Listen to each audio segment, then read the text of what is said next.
Chapter 1204. Why did all the kings throughout the ages want to tie their people to the fields? Not only was it convenient for the ignorant people to rule, but the most important reason was the lack of farming labor. If there was not enough food, people would starve to death. During the period of the 16 kingdoms, commerce had also prospered for a time, but why did the rulers of the various countries tacitly suppress the merchant community? Wasn't it to let the merchants who had entered the trade return to their fields, and let those who hadn't entered the trade continue to be obedient farmers?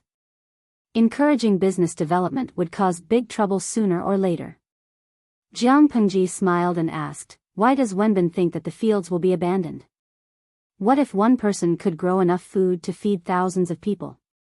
What if one person could easily cultivate hundreds of thousands of acres of land? When the time comes, there won't be a lack of people to farm, and the surplus young adults will naturally have to find another way out. Han Yu was furious at Jiang Pengji's words. If not for the fact that he was still a captive, he would have left in a huff. One person supporting thousands and tens of thousands? One person farming hundreds or thousands of mu of land? Wake up. You haven't woken up from your daydream. Han Yu felt that Su Bei wasn't the kind of person who didn't know how to distinguish between food and water. Compared to the person in front of him, Su Bei was much more intelligent. At the very least, Su Bei wouldn't spout nonsense that was even more absurd than, "Why don't you eat minced meat?" Jiang Pengji didn't seem to notice Han Yu's pale face. She said, "I know you think what I said is ridiculous, but Wenbin, never limit your imagination. What you think is absurd may not necessarily be non-existent. What I am talking about is the future." Han Yu sneered and changed the topic in a stiff tone. "What's the second?" "The second is the common people. There's nothing much to say about the specifics, but it can be summed up in 4 words: awakening the wisdom of the people. You also know that the valuable books are almost monopolized by the landowning families. It is no different from a fantasy for the common people to want to study and learn to read. If they don't have special opportunities, they can only recognize 2 words at most. It is impossible for them to reach the level of great talent. If one day, ordinary people can afford to buy books and go to the academy, it won't be long before the wisdom of the people is awakened." Jiang Pengji followed Han Yu's advice and said, "Of course, according to Wenbin's idea, if everyone studies, no one would be willing to be a farmer with his back to the sky. Then the fields will be wasted." The corner of Han Yu's mouth and the tip of his eyebrows twitched. Wasn't the guy in front of him saying so much to recruit him? Was this a recruitment or a feud? Insulting him to his face, was this really a man of character? Han Yu snorted coldly and did not comment. However, he had nothing to complain about Jiang Pengji's explanation of the common people. Whether it was the establishment of the Golden Scale Pavilion or the Golden Scale Academy, or even the exploration of a new educational model, these were all the sincerity that she had displayed. She used her actions to fulfill her promise of enlightening the people. There was nothing to be picky about. Jiang Pengji continued, "But to put it bluntly, once the people are enlightened, the country will welcome a revolution. Since ancient times, the emperors had always said that they wanted to enlighten the people, but in reality, none of them really wanted the people to be enlightened. Not only was he worried that everyone would study instead of plowing the fields, he was even more afraid that after the common people gained wisdom, their hearts would be unbalanced. Nobles, generals, and ministers, do they all have guts? Why were the people on the dragon throne born to be emperors, but he was born to be farmers? Once they have this idea, the toppling of the country is only a matter of time." Han Yu's body trembled after hearing that. His eyes were wide open, and his face was full of disbelief. Jiang Pengji smiled. "But I'm not afraid." Han Yu withdrew his previous comment. How could a person with such insight be a little naive person who did not know how to do physical work and could not distinguish between the 5 grains? Everyone loves power, but is it really that tempting? Jiang Pengji sneered with disdain. "Unifying the world and ascending the throne are my tasks to achieve my goals, but it is not my ultimate goal. Enlightening the people is just a part of the plan. I'm not afraid that the people will overthrow the dynasty. Because the outdated products that are not suitable for the times should be eliminated. Jiang Pengji's words were a little hard for Han Yu to understand. He was a little confused. But if he understood it literally, he could barely understand 30% of it. Jiang Pengji said, the above 2 points can't be separated from the third point, technology. Technology? What is it? Han Yu was confused. There was no such word in this era. He had never heard of it. Jiang Pengji simply used a word that Han Yu could understand to describe it. It is similar to the study of things to gain knowledge, but they are different. Han Yu frowned and listened carefully. At that moment, he forgot to find fault with her. The method of technology is the star-encompassing nature. Irrigation and water conservancy can be called technology, and so can natural craftsmanship. It is the combination of skills and theories. Jiang Pengji continued, I just said that one person can support thousands of people and cultivate hundreds of thousands of acres of land. I didn't make it up. If technology is sufficient, it will be realized.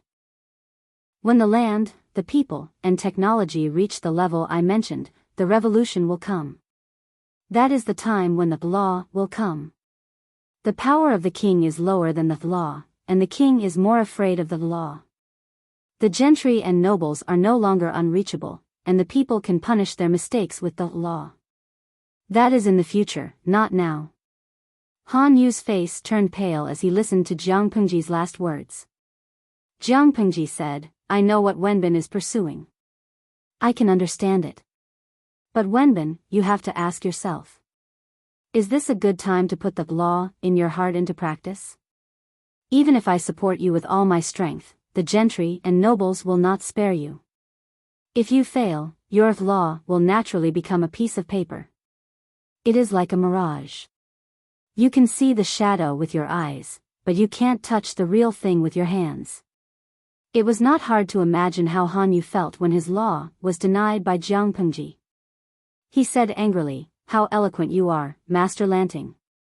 Are you trying to flatter me? Han Yu's law was different from the law of the legalists. The law he wanted was true justice and no special privileges were allowed. Jiang Pengji reached out her hand to him. Han Yu was stunned. You can't realize it now, but you can lay the foundation for those who can. That is the inheritance. Jiang Pengji said, I will never be able to achieve what I want in this life because it will take too long to realize it. However, I can pass on this ambition to my successor. Isn't it because the withered leaves of the old trees nourish the soil? Wenbin, your ambition is unbearable in this era. If you are not careful. No, I should say that there is no suspense. If you try to realize it, you will die without a whole corpse. Han Yu said, if I can be martyred, my life will not be in vain. Isn't the original intention of pursuing law to bring peace to the world with law? The time is not ripe yet. What you do will only cause turmoil. Isn't that putting the cart before the horse? Jiang Pengji said, the path of law is broad and profound. You may not be able to see all of it even if you spend your whole life.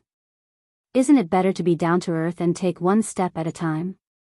Ideals and reality are always different. Han Yu was silent. He thought that Jiang Pengji was naive, but now he realized that he was the naive one. I have one more question. Can you answer it, Master Lanting? Jiang Pengji said, go ahead. Han Yu said, I rarely discuss with others. Few people know about it. How do you know about it? Jiang Pengji was speechless.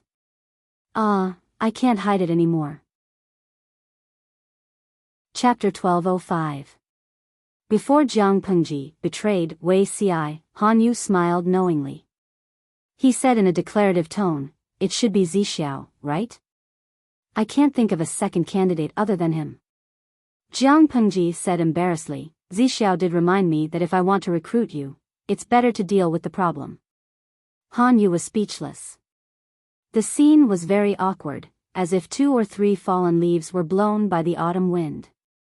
Jingqi Bai, streamer, destined to be alone. Xianyuan Mingjing, streamer, single dog. The idol audience's daily routine was to criticize Jiang Pengji.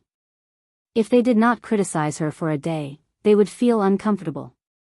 If criticizing others was also a kind of love, their love for Jiang Pengji was absolutely true. Beating was a sign of affection, scolding was a sign of love. If they loved her, they would criticize her. Thus, Jiang Pengji saw the screen full of mockery. Can't be cooked, Ci Marin, you betrayed me and still want to cook me. Heartless woman, you can spend the rest of your life with your right hand. The Fairy Queen's crimson, I'm smiling on the outside, but I'm cursing in my heart. Yi Wu Yanling, this story tells us that there is a reason why the streamer hasn't been able to make Ci Marin surrender willingly. Yao Yun, I really want to call Ci Marin and let him see someone's true colors. Han Yu naturally did not have as rich a psychological reaction as the idol audience, but he was also very upset. Master Lanting, you're quite frank. How could she tell such a big truth to the person involved? Even if it was a lie, she had to hide it. She confessed everything without hesitation. How could Han Yu continue? Wasn't she afraid that he would be dissatisfied and suspect that what she said was all false? Honesty, that's my strength. Jiang Pengji said, I can hide it for a while, but I can't hide it forever. Zixiao did help me, so there's nothing to hide. What I said just now was also from the bottom of my heart. I can judge whether it's true or false. Why should I dig a hole for myself and bury the hidden danger of distrust? We've already told each other everything. Some things shouldn't be hidden. Trust is very important. Jiang Pengji was the most shameless one. She was not stingy with putting gold on her face. She blew her own trumpet without even writing a draft. The grudge in Han Yu's heart vanished. He immediately smiled bitterly. He finally understood why Su Bei had lost to this woman before him. In terms of scheming, Su Bei was far inferior to her. Not to mention in other areas, he was a complete failure. It was not shameful to lose to her. Han Yu muttered to himself for a long time, as if he was struggling internally for the last time. Jiang Pengji didn't say anything to disturb him. Instead, she sat upright. She had already predicted Han Yu's choice. As expected, Han Yu got up from the mat, walked to the side, and bowed deeply to Jiang Pengji. Han Wenbin from Langia pays respect to my lord. Jiang Pengji stood up and helped him up. The audience in the streaming room spontaneously sent congratulatory messages to both of them. Jin Yeye, congratulations to Master Jiang for winning the limited edition, Han Yu. Maserati. Sangshu Shijian, congratulations to exploiter Jiang for successfully tricking Han Yu into working overtime for free. Jiang Pengji was speechless. These salted fish must be itching to be naughty a few times a day, right? Fortunately, Jiang Pengji was a well-trained, genetic warrior. If it was someone else, they would have long been annoyed by the salted fish audience. Losing self-control was a small matter. What she was afraid of was being suspected of being possessed by a ghost or being followed by something evil. After surrendering, Han Yu finally regained his freedom. Only then did he hear the news that Qing Sun had committed suicide by hitting his head against the wall. Gong Luo, he. Sigh, what a pity. According to Han Yu's understanding of Qing Sun, it was expected that he would make such a drastic decision. Apart from those extreme and old-fashioned ideas, Han Yu still admired Qing Sun. Even if Su Bei helped Qing Sun divide his power, it didn't affect Han Yu's appreciation for talent. A pity? Jiang Pengji said, what kind of person is Qing Sun? Does Wenbin admire him? Regardless of his standpoint and beliefs, Gong Luo is indeed a talent worthy of admiration. It's a pity that his family background has dragged him down. Han Yu's gaze seemed calm, but there was a faint sadness in his eyes that quickly disappeared. Gong Luo has been blessed by his clan since he was young. It's inevitable for him to be biased because of his family background. However, he can't see through the root cause of the chaos in the world. He's too arrogant and is easily frustrated. Qing Sun was a standard descendant of the gentry family. At the same time, he was the epitome of this group. Biased because of his family background? Jiang Pengji raised her eyebrows.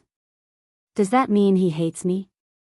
Jiang Pengji's identity to the public was a descendant of the Liu family in Hejin.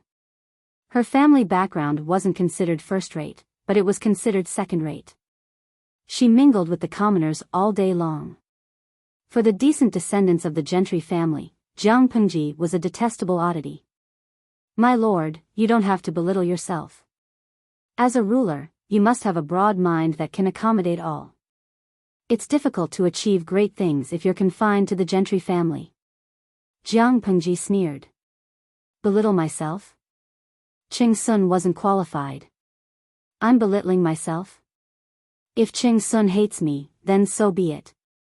He's not the only one who hates me. It doesn't matter if there's one more or one less. I can understand him. The gentry family and the commoners are two distinct social classes. To put it bluntly, the former are the sons of the rich who were born with a silver spoon in their mouths. They have everything they need. The latter are the beggars who were born in poverty. They have to worry about their next meal. One day, the beggars can become officials in the same court as the sons of the rich. The former can even surpass the latter. Isn't it a humiliation for the sons of the rich? I'm not surprised that Ching Sun is so arrogant that he made a radical move because he couldn't stand the injustice. Han Yu was also born in the gentry family. He dared to break away from the bias because his law was fairness and equality. So, why did the person in front of him give up the advantages of being a gentry family and become entangled with the commoners? Han Yu's eyes were full of doubt, but he still asked. It's because of the saying, kings, marquises, and generals all have guts, Jiang Pengji said. I only have one question for you. Are there more gentry families or commoners? Han Yu was puzzled. Chapter 1206. Jiang Pengji was very straightforward, or perhaps it could be said that she was too straightforward. She divided the whole world according to interests, but Han Yu couldn't refute her. Suddenly, a terrible idea came to Han Yu's mind. He made a very bold assumption. Is it really impossible for the gentry to completely dominate the poor? Jiang Pengji smiled. Of course there is. There is? Han Yu's heart skipped a beat. He didn't want to listen anymore. He was afraid that Jiang Pengji's words would release the most terrible beast in his heart. Of course there is. It is to fool the people with religious beliefs. Once their minds are controlled, they will be a group of pigs with no sense of resistance, not people with rebellious bones. Jiang Pengji shrugged inelegantly and looked disdainful. Tens of millions of rebellious commoners are not easy to control, but tens of millions of brainless pigs are easy to raise. However, if you really do that, you will be a sinner for all eternity. Han Yu shuddered and looked at Jiang Pengji in horror. He secretly wiped the cold sweat off his forehead. Fortunately, the person in front of him had a clear mind, or it would be too scary. The gentry want to monopolize the benefits, but they don't know how risky it is. I will not be as stupid as them. Jiang Pengji snorted coldly. It is true that there are many benefits if the nobles can get the support of the gentry, but there is no such thing as a free lunch. If you take benefits from them, you should spit out more benefits to satisfy them. I don't want to be told what to do and be controlled by others. Han Yu said, I thought that my lord was rebelling by starting your own family, but now I know that there is great wisdom behind it. Jiang Pengji said shamelessly, it is just a little trick. It is not worth mentioning. Han Yu was speechless. You are so arrogant after a few words of praise. They talked for a while and the topic returned to Ching Sun. On the other hand, I feel sorry for Gong Liao and Mr. Wen Fu. Ching Sun left with his old master, and although he managed to preserve his good name, I don't know how long it will take for his family members to recover from the grief of his passing. Jiang Pengji didn't have a bad impression of him. After all, she had never met him. She didn't like him or hate him. It is said that Ching Sun has a wife and children. What a sin. Han Yu looked at Jiang Pengji strangely, as if Jiang Pengji was the strange one. Why are you looking at me? Han Yu said, my lord is kind. Jiang Pengji said, I don't believe you. I feel like there's more to it than meets the eye. Han Yu said helplessly, my lord, you have read a lot of books. Do you know that there is a saying that goes, brothers are like hands and feet, and wives are like clothes? If the clothes are torn, they can still be sewn. If the hands and feet are broken, they can still be continued? Gong Luo trusted you and was willing to sacrifice himself to fulfill his loyalty. How could he live for his wife and daughter? Jiang Pengji was upset. I didn't expect you, Han Wenbin, to be such a scum. You think I'm right? I beg to differ, Han Yu said. His wife and daughter are also his blood relatives, not to mention that Gong Luo's parents are still alive. Jiang Pengji said, Wenbin has a strong desire to live. Han Yu didn't understand. He was right to be confused. Jiang Pengji had a way with words. How could he, who was in ancient times, keep up with her? This pair of newly minted ministers had a pleasant conversation, and in the eyes of outsiders, they seemed to be on good terms. Only the two of them knew how it felt. Wei Ci was relieved when he saw Han Yu appear behind Jiang Pengji. At the same time, he felt that he had expected it. No matter in the previous life or this life, Han Yu was destined to be under the Lord's command. He sincerely hoped that the two of them could have a good ending in this life. Han Yu didn't have to end his life by swallowing gold and write a 10,000-word letter of apology before he died. Wei Ci didn't see the contents of the letter, but Han Yu also wrote a letter to his old friend before he committed suicide. Wei Ci understood most of the twists and turns in the letter. At that time, the emperor was seriously ill. However, the political situation was not stable. She had to deal with the government affairs even though she was ill. She didn't dare to relax for even a moment. Although Han Yu's suicide was for the emperor's good, it was also a huge blow to the emperor. Han Yu's wife was born in a noble family. She was intimate with her mother's family behind Han Yu's back and conspired against the emperor. Han Yu stayed in the government office all year round to revise and compile laws. Sometimes, he would go on business trips to collect case files from various places. As a middle-aged man who didn't stay at home all year round, Han Yu didn't pay attention to what was going on in the backyard. After the rebellion failed, Fu Wang led the troops to raid the residences of the offending officials. Han Yu was also involved because of his wife. Han Yu didn't participate in it, but his wife used his name and some of her connections. She couldn't wash herself clean even if she jumped into the river of motherhood. The emperor wanted to protect Han Yu, but Han Yu wrote a letter of apology at home. He admitted his crime and committed suicide by swallowing gold. Why did he do that? Because the emperor protected Han Yu. She couldn't deal with the other offending officials with confidence. She was really afraid of hurting the innocent.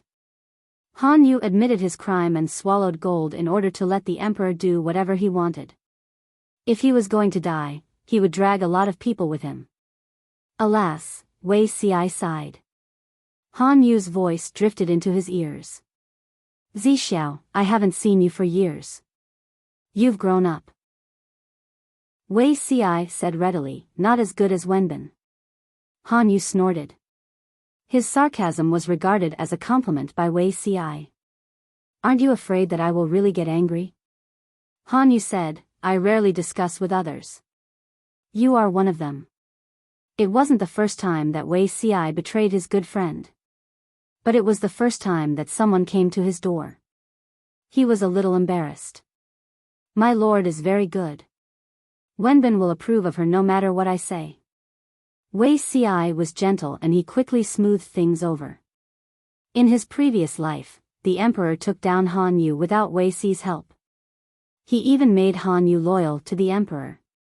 Otherwise, why would Han Yu commit suicide by swallowing gold? Because a gentleman would die for his bosom friend. Han Yu was speechless. He had finally seen the power of a brainless fan. But, Han Yu nodded. She is indeed very good. Wei Ci agreed. The two talked in a low voice. As they chatted, Wei Ci changed the topic to his family. Wei Ci mocked himself for being alone at the age of 30. At the same time, he complimented Han Yu for having a beautiful wife and a son and a daughter. Han Yu didn't think there was anything wrong with the topic. Wei Ci soon got the information he wanted. His heart sank. Han Yu caught the emotion that flashed in his eyes.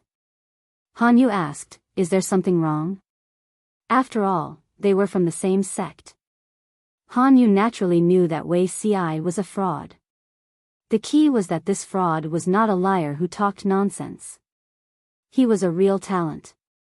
Wei Ci said, "There is something wrong with my sister-in-law. It's not a big problem." "It's just," Han Yu asked, "what's wrong?" Wei Ci said, "Be careful of your wife's family." He had learned physiognomy and showed it to Han Yu in his previous life. But at that time, he was confused. He vaguely noticed that Han Yu would do something bad, but he didn't know why. In this life, he saw it clearly. Of course, he had to remind Han Yu. Han Yu frowned. He turned to Jiang Pengji, but he didn't think about his wife's family.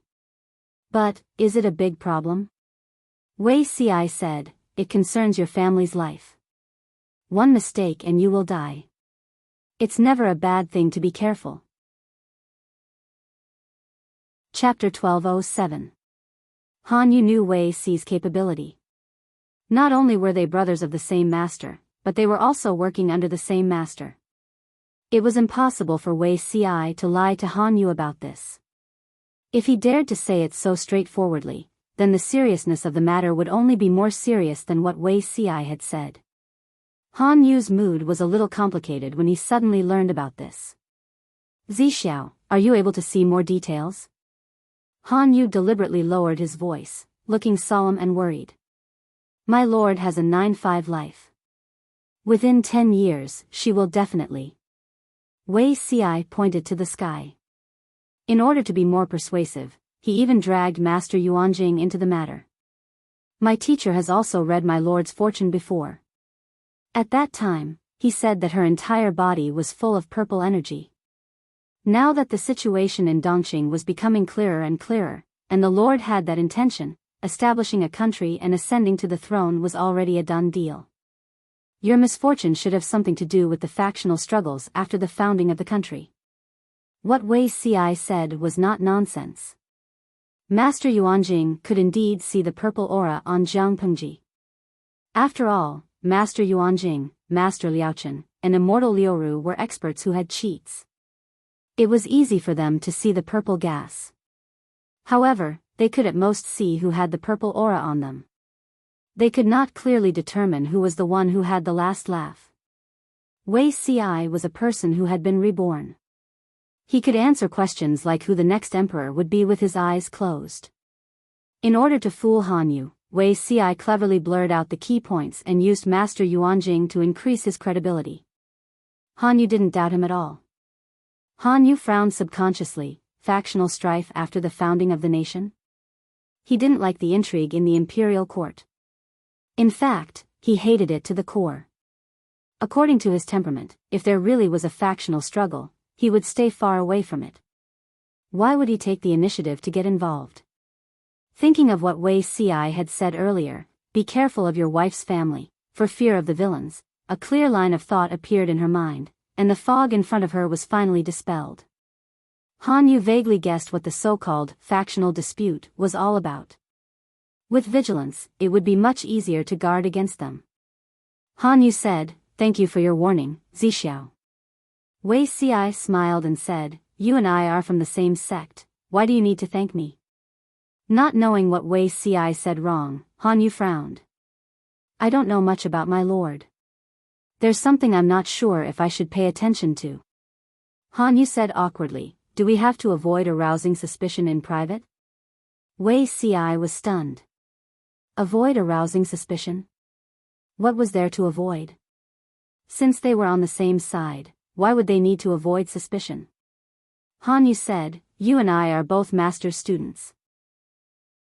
Yang Si is master's adopted son. Do you think, if it weren't for Wei Ci's reminder, Han Yu wouldn't have thought about it?" From a standpoint, Han Yu, Wei Ci, and Yang Si were naturally allies. Wei Ci was a little slow in reacting. He laughed involuntarily and said, Wenbin is not a person who does not distinguish between public and private affairs.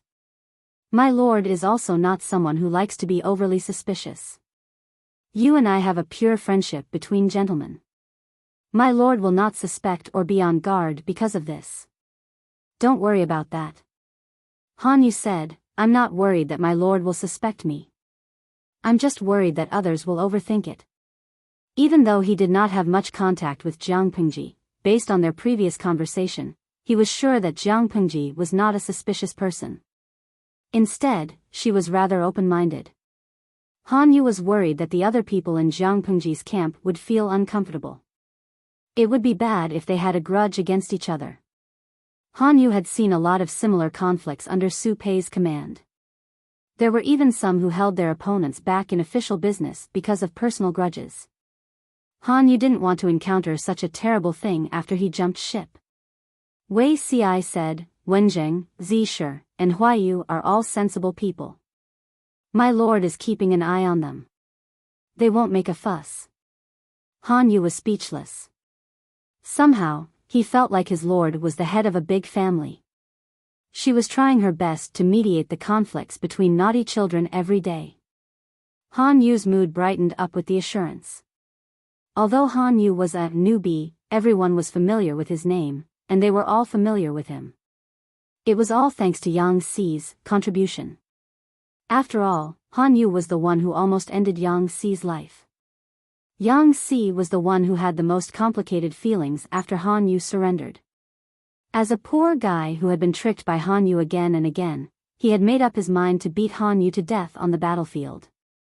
However, Han Yu had turned from an enemy to a colleague. Yang Si would never have the chance to get back at Han Yu. Even though he was cursing Han Yu in his heart, he had to smile on his face. How infuriating. Han Yu noticed Yang Si's eager gaze.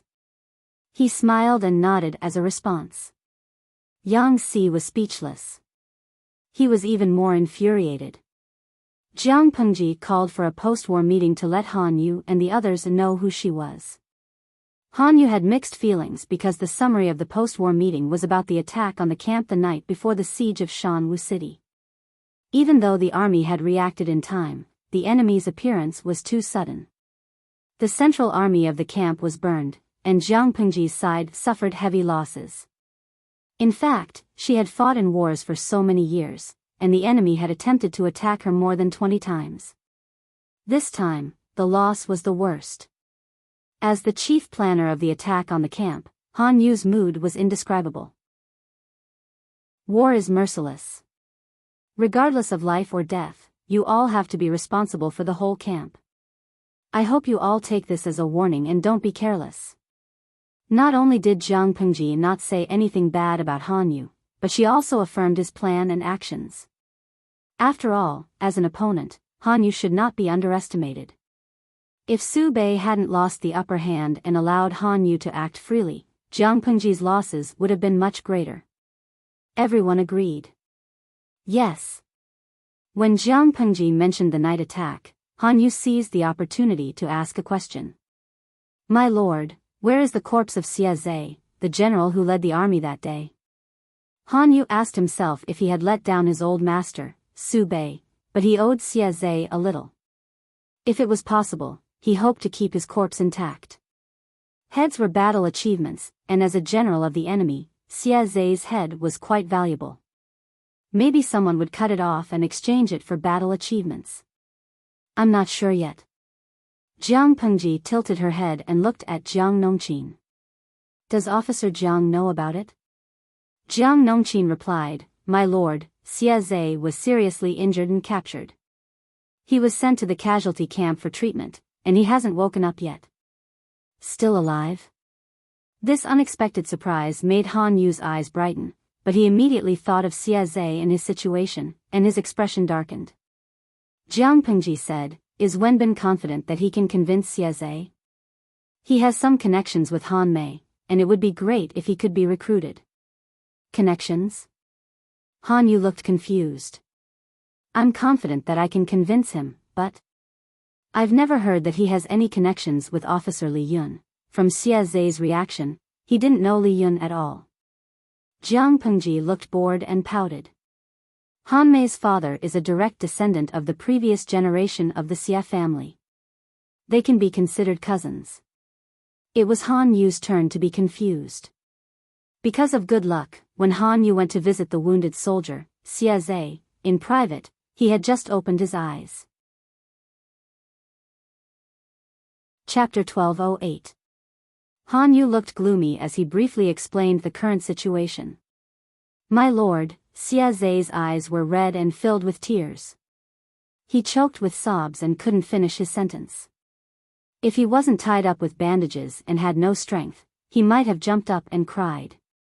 It's all fate. Han Yu smiled bitterly. We can only do our best and leave the rest to fate. Xia Zhe was indeed Li Yun's cousin. Both of them had the temperament of angels. The first thing he cared about was Han Yu's situation. Master, what are you doing now? Han Yu could enter and leave the camp freely. His lord was being led by a dog, so Han Yu's current position was very obvious. I have accepted Lord Lanting's invitation and volunteered to be his subordinate. Han Yu told the truth without hesitation. If Ching Sun heard this, he would probably pull out his sword and stab him. Even if he didn't have the strength to stab him, he would still curse him. Xia Zhe's reaction was different. He looked regretful, but at the same time, he was relieved for Han Yu. Han Yu surrendered to Jiang Pengji, so the enemy wouldn't make things difficult for him anymore. Han Yu's life wouldn't be in danger. The winner is king and the loser is the bandit. The war of the military has always been cruel. Master's choice is understandable. Xia Zhe thought of Su Bei's family and his lips curled into a warm smile. My lord is gone. His wife and daughter have no one to protect them. Now that you have surrendered to Lord Lanting, I think Lord Lanting can't blame my lord's family. Not only can he not blame her, but he also has to take good care of her.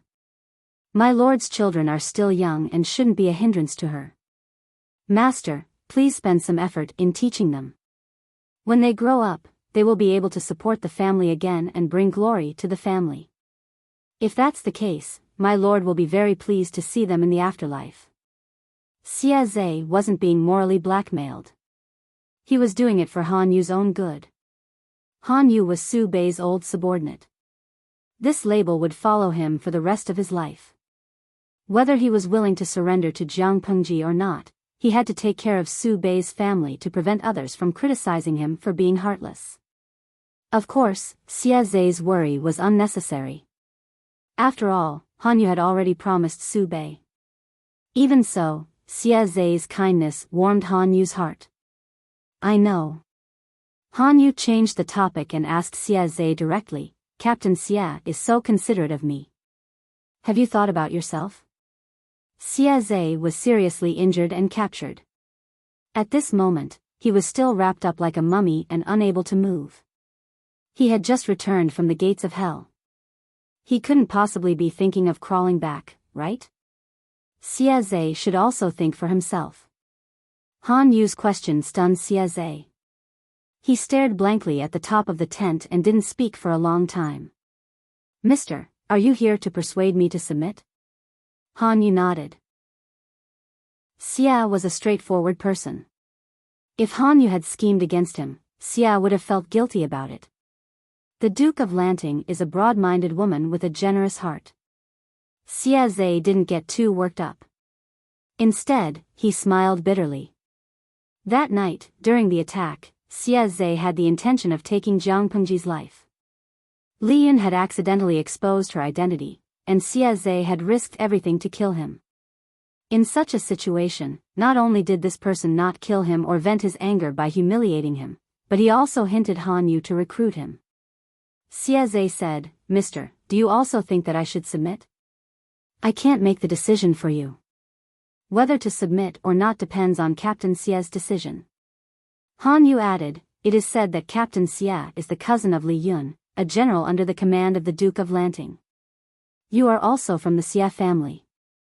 Even if you don't want to submit, she won't make things difficult for you. Little did he know that Han Yu's words were like a landmine that blew up Xie.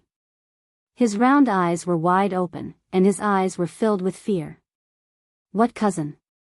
Xie was so scared that he almost tore his wound. Don't scare me. Seeing Xie's reaction, Han Yu was sure that he really didn't know, but Jiang Pengji couldn't lie. So, Han Yu said calmly, just now, the Duke of Lanting said that Li Yun's father was a direct descendant of the Xie family. You are cousins.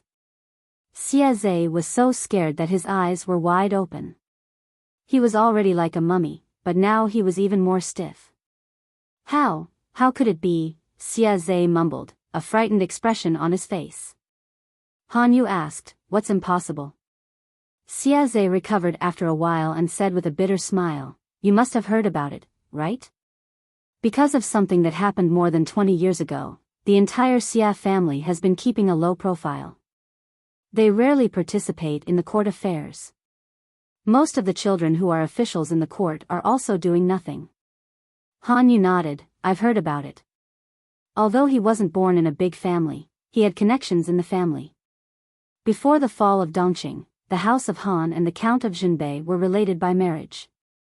Of course, he had heard the gossip about the Xie family, but he didn't know the reason why the Xie family suddenly retired.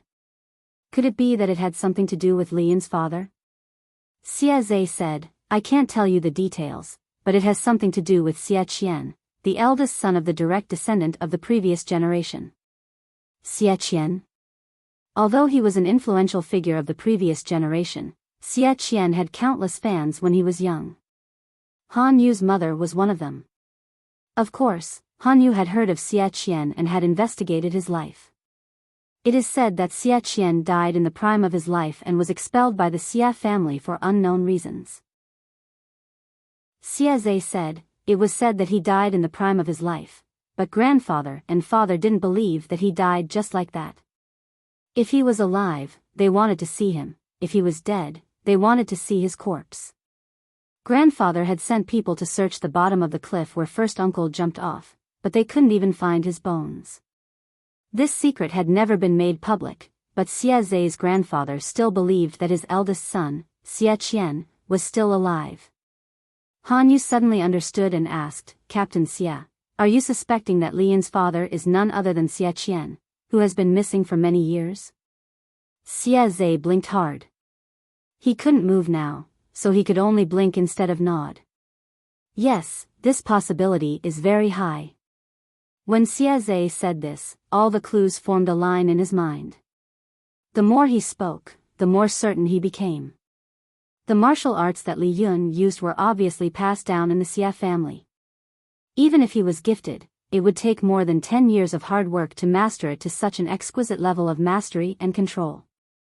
In addition, when eldest uncle Xie Qian went missing, his infant son also went missing. Considering his age, Li Yun fits the bill. He looks similar to the portrait of first uncle when he was young. Han Yu smiled bitterly, fate is too wonderful for words. Xie and Li Yun fought fiercely in front of the battle. If one of them made a mistake, he might die in the hands of the other. Judging from Jiang Pengji's attitude, it was obvious that Li Yun knew about his relationship with Xie. Xie begged Han Yu, Sir, can I see Li Yun in private? There are some things that we should ask him for confirmation. Han Yu said, you can try. Thank you. Chapter 1209. Xie didn't have to wait long before Li Yun appeared in front of him.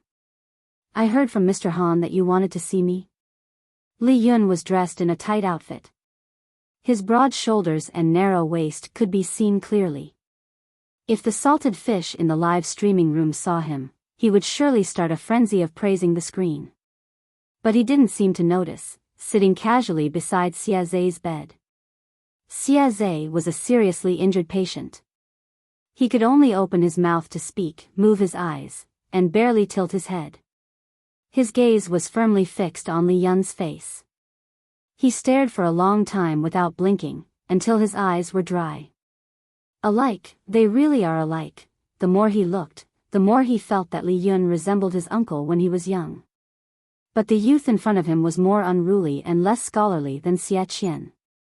If Li Yun's brows were gentler and his figure thinner, he would probably look even more alike. Li Yun didn't look surprised. He saw that Xia Zhe was struggling to turn his head, so he helped him adjust his posture. Can you tell me your father's name? Xia Zhe looked earnestly at Li Yun. His black and white eyes were very clear and clean, giving people a good impression at first glance. Li Yun said gently, "My father is Xia Qian. It is said that his ancestral home is in Yangning County." Xia Zhe's emotions fluctuated violently. He was so excited that he wanted to jump up, but the moment he exerted force, it pulled at his wound, causing him to cry out in pain. Are you telling the truth?" Xia Zhe gritted his teeth and endured the pain. His watery eyes stared straight at Li Yun. Li Yun laughed and said, "As a child, how can I forget my father's name?"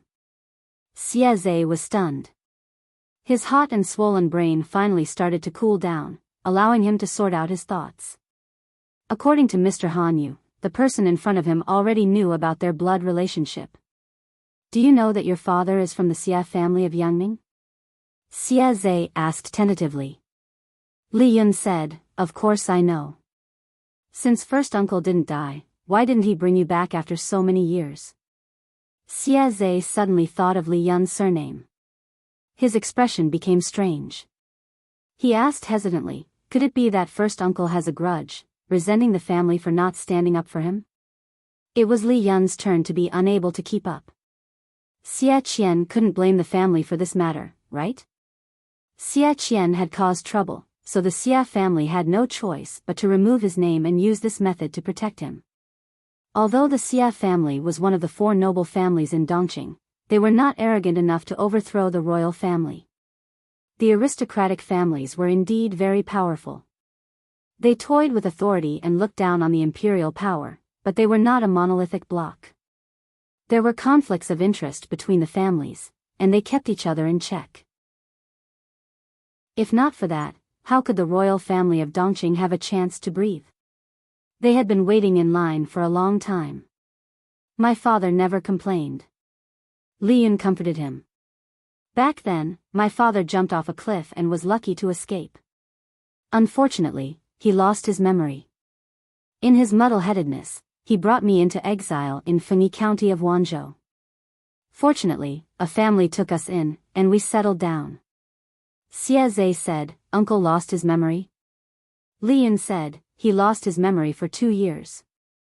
The blood clot in his brain slowly subsided, and he regained his memory." Xia Qian, who had lost his memory, was muddle-headed and would occasionally go crazy. He wandered around with an infant, but Li Yun did not starve to death. He didn't know whether to be impressed by Xia Qian's strong nature as a father, or by Li Yun's tough life and good luck. Xia Zhe's eyes revealed some pity and sympathy. Although the Xia family's descendants were not as extravagant as the other aristocratic families, they did not have to worry about food and clothing. He couldn't imagine how much Xia Qian and his son had suffered all these years. Li Yun did not feel bitter. After all, his martial arts were taught by his father. Thinking about how other feudal families interacted with their children, Li Yun could be considered happy. Of course, what was even more fortunate was that his father regained his memory at a good time. Li Yun did not want to carry the nickname Li Gozhu for the rest of his life. "Where is eldest uncle now?" Xia Zhe asked. Li Yun said, "Naturally in Wanzhou. Mother's death has been avenged, and the enemy's bones have been reduced to ashes. He has been in a good mood these 2 years, and he looks younger as he lives. If there's a chance, father will probably make a trip back to the Xia family." Although he was removed from the family, father still misses the Xia family. Xia Qian's daily routine was to eat, sleep, and play with his granddaughter. If not for Xia Qian's decades of morning exercise habits, he would probably have put on weight by now. Xia Zhe asked, "Pardon me for asking, but why did eldest uncle give you the surname Li?" Although the family had removed him from the family, Xia Qian's son was innocent. How could he take another surname? Li Yun said, "During the 2 years when father lost his memory, I was adopted by that family and took the surname of that couple. Father felt guilty to the Xia family, so he didn't change my surname after regaining his memory. Now that we're used to it, I'm afraid it's inappropriate to change it again. Of course, this was the reason Xia Qian gave Lian. He did not tell him the real reason. As an influential figure of the previous generation, Xia Qian had long seen through Jiang Pengji's position. If Lian returned to the family and became involved with the powerful Xia family, it was hard to guarantee that the Xia family would not use Lian's connections to interfere with Jiang Pengji's power. Lian was caught in the middle. His position was too awkward. It was fine if returning to the family would bring him benefits, but Lian was not a direct descendant of the Xia family. His relationship with the family was close to zero. The disadvantages of returning to the family far outweighed the advantages. Should he turn around and hug the family's thighs, or should he manage his bright future? Xia Qian made the choice for Lian. He had not enjoyed the benefits of the family for more than 20 years. He could not bear the family's burden. Therefore, Xia Qian did not let him change back to the surname Xia. Even Lian's eldest daughter was named Lin Wan instead of Xian Wan. Xia Zhe believed Lian's words. He said, "Eldest uncle has been through a lot and has become cautious. It's just that you've been wronged. Not being able to return to the family, wasn't that a huge grievance?" Lian smiled and shook his head. "There's another matter. I wonder if younger cousin can help me find out?" Xia Zhe asked. Lian was about to agree when he reacted and corrected him. Yun is the elder brother. Xia Zhe was the younger cousin. Xia Zhe smiled. "How is that possible? If we count the years of birth, you're younger than me by more than 2 months. Lian was confused. Only then did he remember that in order to protect him, his father had purposely lied about 2 years. He could not remember clearly. But, no matter, he was the elder brother. It's obvious that Yun is older. Father would not report the wrong time of birth. Xia Zhe was injured. He had spoken for so long and his energy was almost depleted. He did not have the energy to argue with Lian.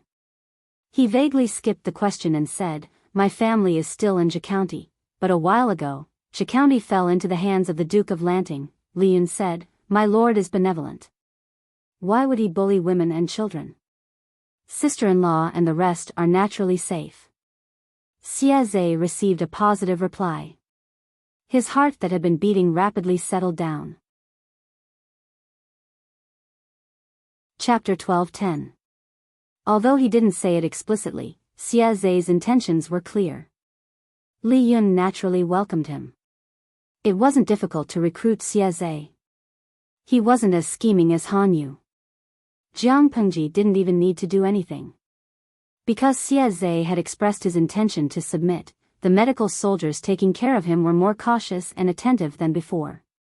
Conquering Han Yu and Xia Zhe didn't mean that Jiang Pengji had nothing to do. Her ally, Yang Tao, had contributed a lot in defeating Su Bei and repelling Huang Song. Yang Tao was willing to send troops to help her fight this battle. He didn't want to be a Lei Feng. He only wanted half of Zhangzhou and his father's murderer, Zhao Shao. Jiang Pengji had conquered Shancheng. Naturally, she wanted to clear Zhao Shao's name and mail him to Yang Tao. But, where's Zhao Shao? Haven't found him yet? No news yet. It had been 3 days since Jiang Pengji conquered Shancheng. She methodically cleaned up the battlefield, treated the wounded, and counted the losses and supplies. She also sent people to take over Su Bei's troops. Su Bei's entourage was rather luxurious. Many famous people could be found here. Some would rather die than submit. They expressed their disdain and contempt for Jiang Pengji, while others had the inclination to submit to her. However, Jiang Pengji's place wasn't a garbage collection station. Not everyone could join her troops. There were many people under Su Bei's banner. The aristocratic family's power was complicated. Jiang Pengji didn't completely reject the aristocratic family's power. She just didn't want them to take over. If there were clear-headed people, she wouldn't mind putting them in an important position. But there were too few people like Feng Jin. Most of them were experts in politics. They were bent on plotting for their families. They were incompatible with her. Recruiting them would be a disaster. However, there were a few people who often sat on the bench who could still be useful. Han Yu knew these people the best. Jiang Pengji specifically consulted his opinion. Apart from these people, there was a small group of people under Su Bei's banner who were idlers. Xian Zhao is so rich. He doesn't even feel bad for raising these useless people. Jiang Pengji ridiculed them openly. Han Yu was speechless. These few people have a good reputation. To put it bluntly, recruiting them as hanger-ons was just to build up his reputation. Their nature was similar to ornamental potted plants that looked good. Jiang Pengji clicked her tongue and said bluntly, even if you have a good reputation, you can't eat it. Instead, you eat my food, take my salary, and live a better life than me. I don't like it. If I had this spare cash, why don't I nurture another battalion of elites? As a pragmatist, Jiang Pengji hated these feints. As a new counselor, Han Yu could not refute too much. All he could do was to adapt to his lord who did not play by the rules. Send them all back to where they came from. I don't want their lives. Han Yu was speechless. Could it be that the reason why Su Pei had knelt before this person? Before Han Yu could think further, the messenger's voice came from outside the tent. Jiang Pengji lifted her head to let someone in. The messenger said, reporting to my lord, Zhao Shao has been found. Found it? After cleaning up the battlefield for 3 whole days, Jiang Pengji did not find Zhao Shao's shadow even after searching through the captives. Where did he hide? Where did you find him? The messenger lowered his head and reported. Jiang Pengji was speechless after listening. No wonder I couldn't find him. He is a coward. Zhao Shao knew that once the Barbican was breached, his time would come because Yang Tao would never let him go. For the sake of his life, he purposely changed his identity with the servant and disguised himself as an ordinary refugee. He wanted to escape during the chaos. However, he was used to living a luxurious life. His skin was smooth and tender. He did not look like a refugee at all. As mentioned before, men in this era liked to put on makeup. Some celebrities dressed up more diligently than women in pursuit of fashion. As a celebrity, Zhao Shao was no exception. He often took hanshi powder in pursuit of snow-white skin. His snow-white skin could make 99% of the women in the world feel ashamed. The skin on his face was delicate and there were no pores. His eyebrows and makeup were done well. He was middle-aged and still pursued fashion. He did not grow a beard like other men. At first glance, his eyebrows were even more beautiful than women. Because his disguise skills were not up to par, Zhao Shao was not protected when he mixed into the crowd of refugees. Instead, he was targeted by a few gangsters. His belongings were taken away by the gangsters. Since he got his wealth, shouldn't he take advantage of his lust too? A group of gangsters who had been destitute for a long time were interested in Zhao Shao. Poor Zhao Shao. He met with such a situation in his middle age. Although Zhao Shao was also a fan of men and did not mind men or women, he had a distinguished status. He had always been the one on top. Since when did he have to be pushed to the ground and be the one on the bottom? The group of gangsters also felt that they were unlucky. They thought it was a beautiful woman. Who knew that when they stripped her naked, they would find a thing that was similar to them? If there was, then there was. They could not tolerate the thing that was bigger than them. Once the fire was ignited, it was unbearable if it was not extinguished. How could it be cut off so easily? Men were men. They could make do with it. They spat twice. A few of them pressed him down. Another person carried a knife and mounted the horse. Needless to say, Zhao Shao with delicate skin and flesh was much more tasty than ordinary women. The gangsters hadn't had sex for a long time. They were in the mood to fool around for a long time. Of course, The messenger didn't know the details, but he vaguely described Zhao Xiao's experience in the past few days. When Zhao Xiao was found, he almost didn't look like a human. His delicate skin and flesh were covered with bruises. Almost none of his flesh was intact. Jiang Pengji looked down and asked a question. Who found Zhao Xiao?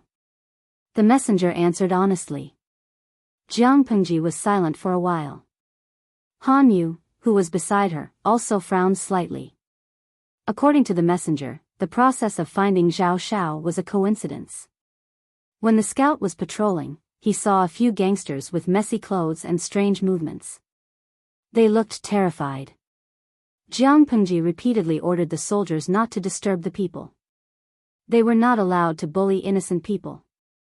Those who disobeyed the order would be executed. If the people were in trouble, they could even ask them for help. The scout became suspicious.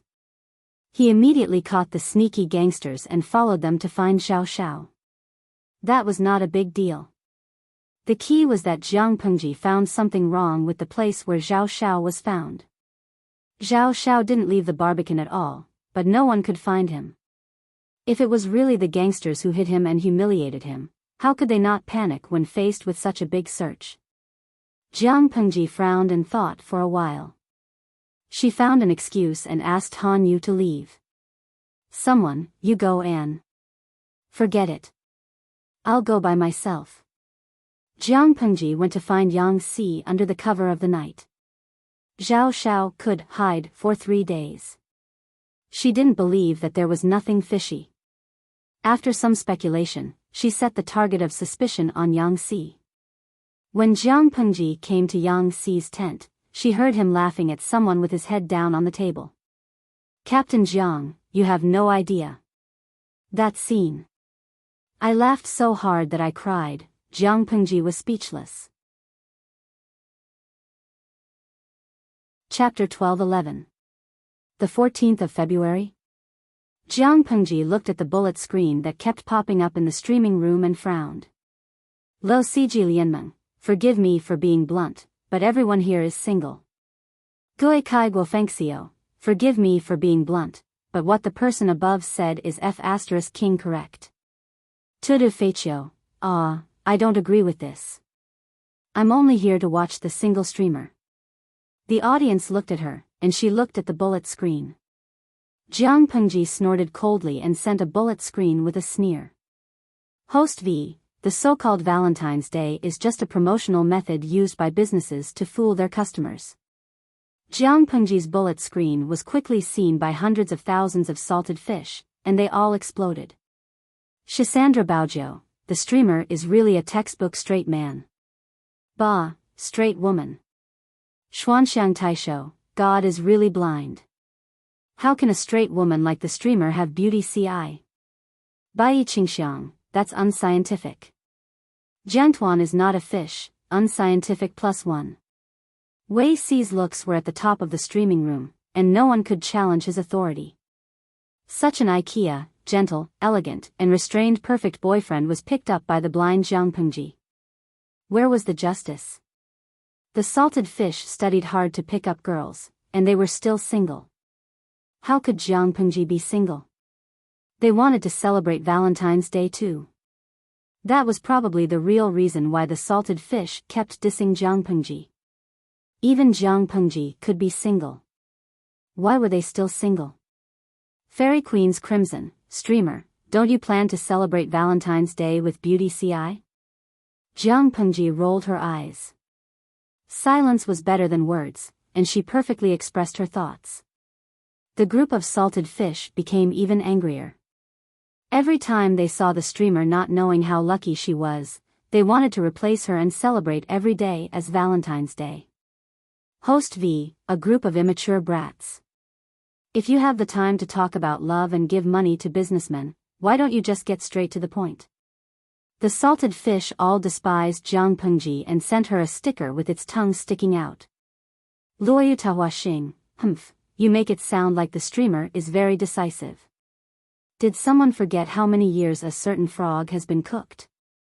Jiang Pengji streamed every day, so the audience knew her dark history best.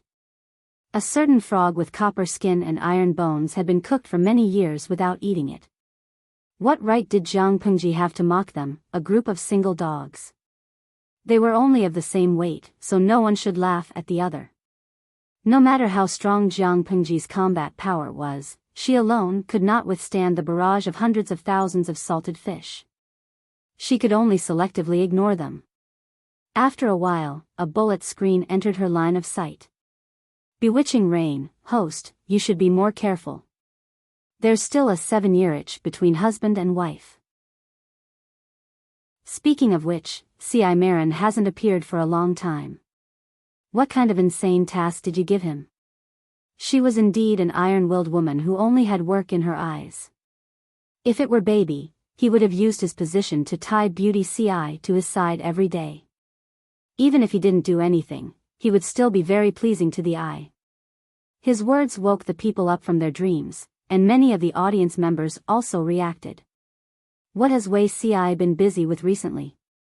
I haven't seen him for a long time. Jiang Pengji did not like to control another person's entire life.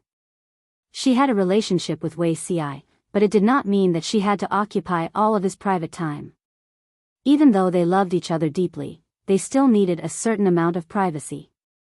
However, with the audience's reminder, she had indeed not seen Wei C.I. for a while. Well, she kind of missed him. It just so happened that today was another day full of the sour smell of love. Jiang Pengji could not help but be tempted. However, she did not directly go to Wei Ci's residence. Instead, she beat around the bush and asked others.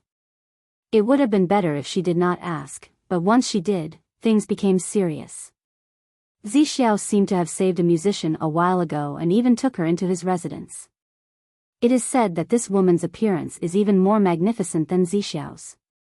Jiang Pengji asked a few people in a row. Yang Saifengzhen and the others all said the same thing. They even said that Wei Ci had not left the residence for several days. Yiling, Ba, you who said the 7-year itch, come out. Jinx, did you really King hit the nail on the head? Little Lucky, don't be anxious. What's wrong with taking in a beautiful musician? It doesn't mean that the host can let sheep roam above her head. A group of salted fish that seemed to be persuading but were actually fanning the flames kept setting the pace in the streaming room. Jiang Pengji looked calm. One could not see any anger on her face. Aren't you afraid that he has a mistress in his house? Qiguan Rang asked. Jiang Pengji smiled and said, which family would make such a ruckus that all of you know about it? Forget it, I'll personally go and see what he's up to. She went to Wei Ci's residence incognito. Before she entered the house, the sound of a zither drifted out from the courtyard wall. She entered the Wei residence directly from the back door and walked straight to the waterside pavilion where the sound of the zither was coming from. Before she got close to the waterside pavilion, her originally relaxed mood suddenly became tense. An inexplicable sense of crisis rushed from the soles of her feet to her brain. The salted fish audience had the advantage of having a camera. They saw the situation in the waterside pavilion one step ahead of Jiang Pengji. They saw Wei Ci sitting upright in the pavilion in plain clothes. An incense burner was burning on the table. Another cold-looking man in white was sitting beside the zither table. The man's eyes were covered with a plain white cloth that was 3 fingers wide. His exposed face was exquisite and perfect. His skin was whiter than snow, but it did not lose his heroic spirit. The man seemed to have discovered something. He turned his head to face the direction of the camera in the streaming room. His straight eyebrows were slightly furrowed. His action revealed half of his face. The audience seemed to have been poked in the G-spot. They were instantly excited. His appearance did not lose to Wei Ci's. The man's temperament was like ice and frost. He had both a sharp and oppressive sword will and a romantic and elegant scholarly aura. He and Beauty Ci sat opposite each other and played the zither. The latter was like a light breeze passing through the mountains. The former was like a sharp and unparalleled sword will. Before they could take a screenshot, the screen of the streaming room went black with a beep. The audience was dumbfounded. F***K, how heyo host, if you have the guts, don't turn off the streaming room. They really wronged Jiang Pengji. She did not have the streaming room at all. She did not expect the streaming to be cut off. She raised her eyebrows with interest and strode toward the waterside pavilion. Zixiao, how elegant. I heard that you saved a beautiful woman. Why don't you call her out for a look? Why are you hiding her? Wei Si's heart skipped a beat when he saw Jiang Pengji appear. He glanced at the blind zither player in front of him. The other party was blind and could not see Jiang Pengji, let alone discover her identity. He heaved a sigh of relief. Lanting, don't be sarcastic. When did I hide a beautiful woman? Wei Si went forward to welcome Jiang Pengji. He smiled and said, I was attracted by Brother Luan's zither music a while ago. I was shocked and thought of him as a confidant. Brother Luan is looking for relatives and has no place to stay, so he stayed in the CI residence for a few days. Looking for relatives? I wonder what the relatives you are looking for look like. I have some connections here. Maybe they can be of help. Jiang Pengji glanced at the blind zither player. He still looked as if he was pampering her as if she was an ordinary visitor. However, even if Jiang Pengji was a visitor, the blind zither player was only a temporary guest in Wei Si's residence.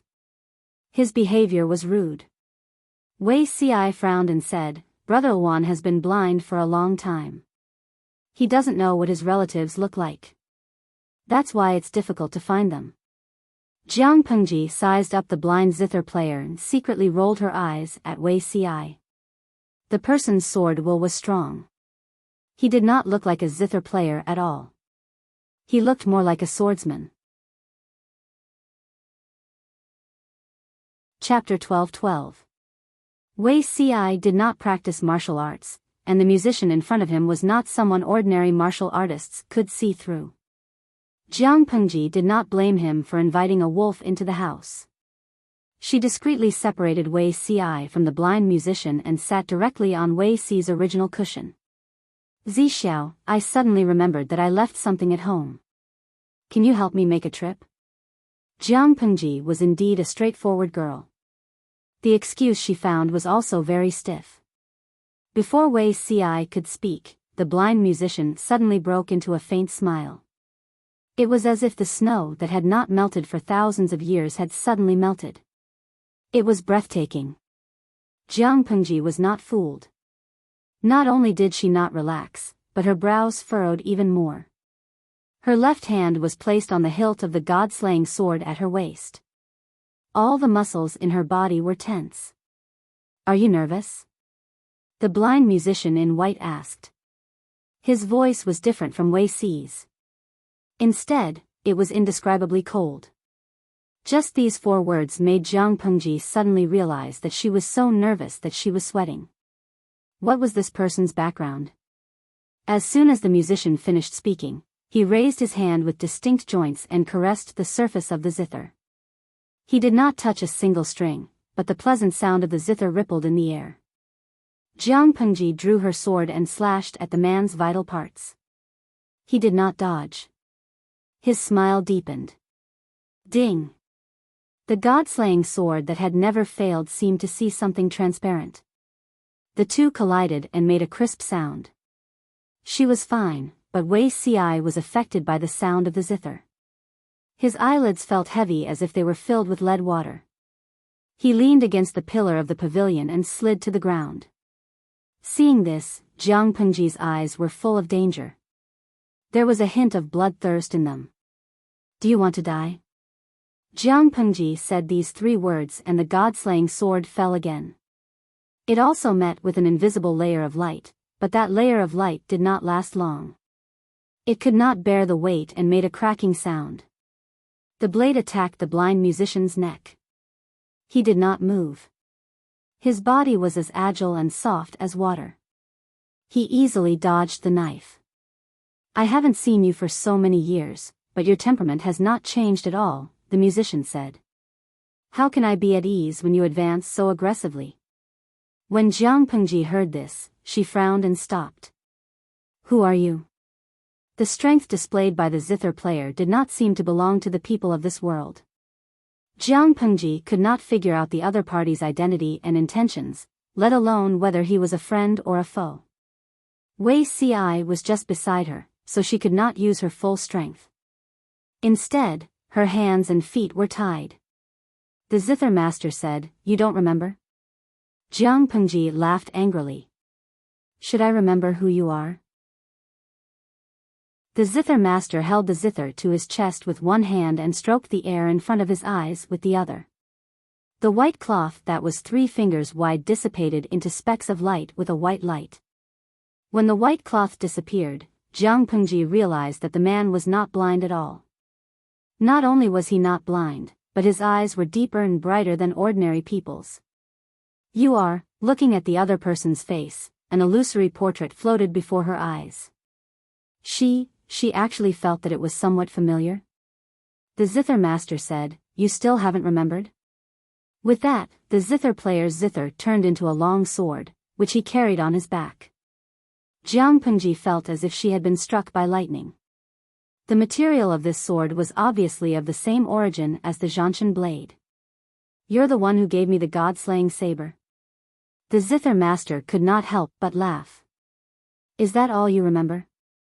Jiang Pengji stood by the zither table, her right hand holding the hilt of the Zhanshan blade in a death grip. Her eyes stared unblinkingly at the zither master in white. "No, it should be the swordsman in white." "Pengji, you've done well." The corners of his lips curled up slightly as he said with a smile, "Sky's brain is extremely cunning and powerful. Although I killed its main body back then, a part of it escaped successfully. For a whole 2,000 years, it has harmed hundreds of low-level planes. This disaster has become a reality. 2 lifetimes. Done well?" Jiang Pengji felt as if she had been struck by lightning. She was completely stunned. "What 2 lifetimes?" Jiang Pengji was stunned on the spot. There was a treasure chest hidden in the depths of her memory. The man's voice was the only key to opening the treasure chest. For a moment, countless memories came pouring in. Jiang Pengji cried out in pain. She held the sword and knelt on one knee. Her heavy breathing was accompanied by cold sweat. In a daze, Jiang Pengji seemed to see the figure of another person appear out of thin air beside her. It was a woman dressed in white. "Is it really okay to let her recover her memory now?" the woman asked the swordsman in white. The swordsman in white raised his hand to receive the woman's soft hand. He placed his palm on hers. "You and I can't stay in this plane for too long.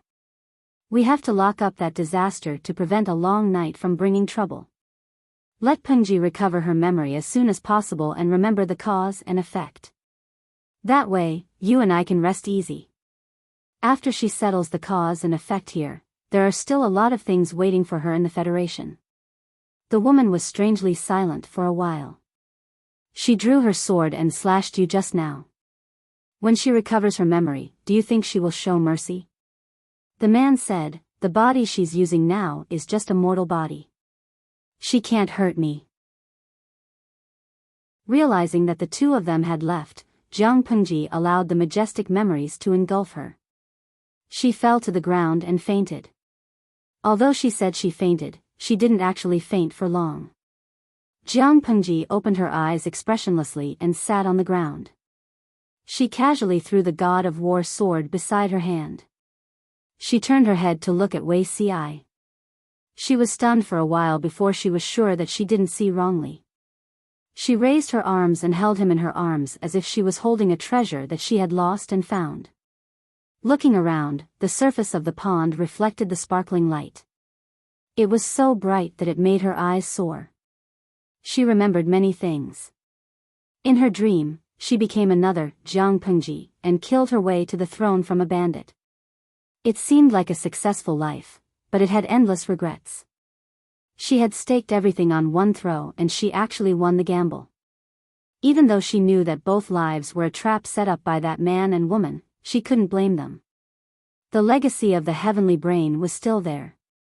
As the commander of the 7th Army, she shouldered the responsibility of protecting the Federation. She couldn't shirk it. Not to mention entering the trap to capture the heavenly brain, she wouldn't even hesitate to hand over her life. Jiang Pengji raised her hand and rubbed the area between her eyebrows. She regained her strength for a while before she carried Wei Ci out of the waterside pavilion. The Yin energy there was heavy and humid. Wei Ci would feel very uncomfortable staying there. Little did she know that Wei Ci's illness of having a cold body had long since recovered. His current condition was much better than in his previous life. Wei Ci woke up in a stuffy heat. As soon as he opened his eyes, he saw someone using both hands and feet to encircle him in her arms. The room was burning with charcoal, and 4 or 5 thick blankets were piled on the bed. This familiar situation, Lanting, loosen your grip. If she didn't let go, he would suffocate to death. Oh, it was rare for Jiang Pengji to loosen her hands and feet meekly. Why are you here? Wei Ci looked at her in confusion. Jiang Pengji raised her eyebrows. You don't remember? Wei Ci thought for a while and shook his head, perplexed. He really couldn't remember. Jiang Pengji opened her mouth and said, You had a fever a few days ago, and you were sick for a few days. Wei Ci subconsciously felt that something was wrong, but he couldn't recall his recent memories. It was as if they were covered with a layer of white gauze, and he couldn't see them clearly. Probably, he was really muddled from his illness.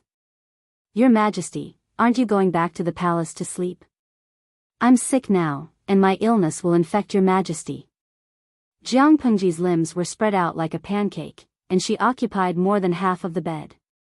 I'm not leaving. Without you by my side, I can't sleep. Even in my dreams, I dream that you've been seduced by some annoying zither player. Wei Ci couldn't help but laugh. Fine, I won't leave. But I'm still sick. Bring me another blanket.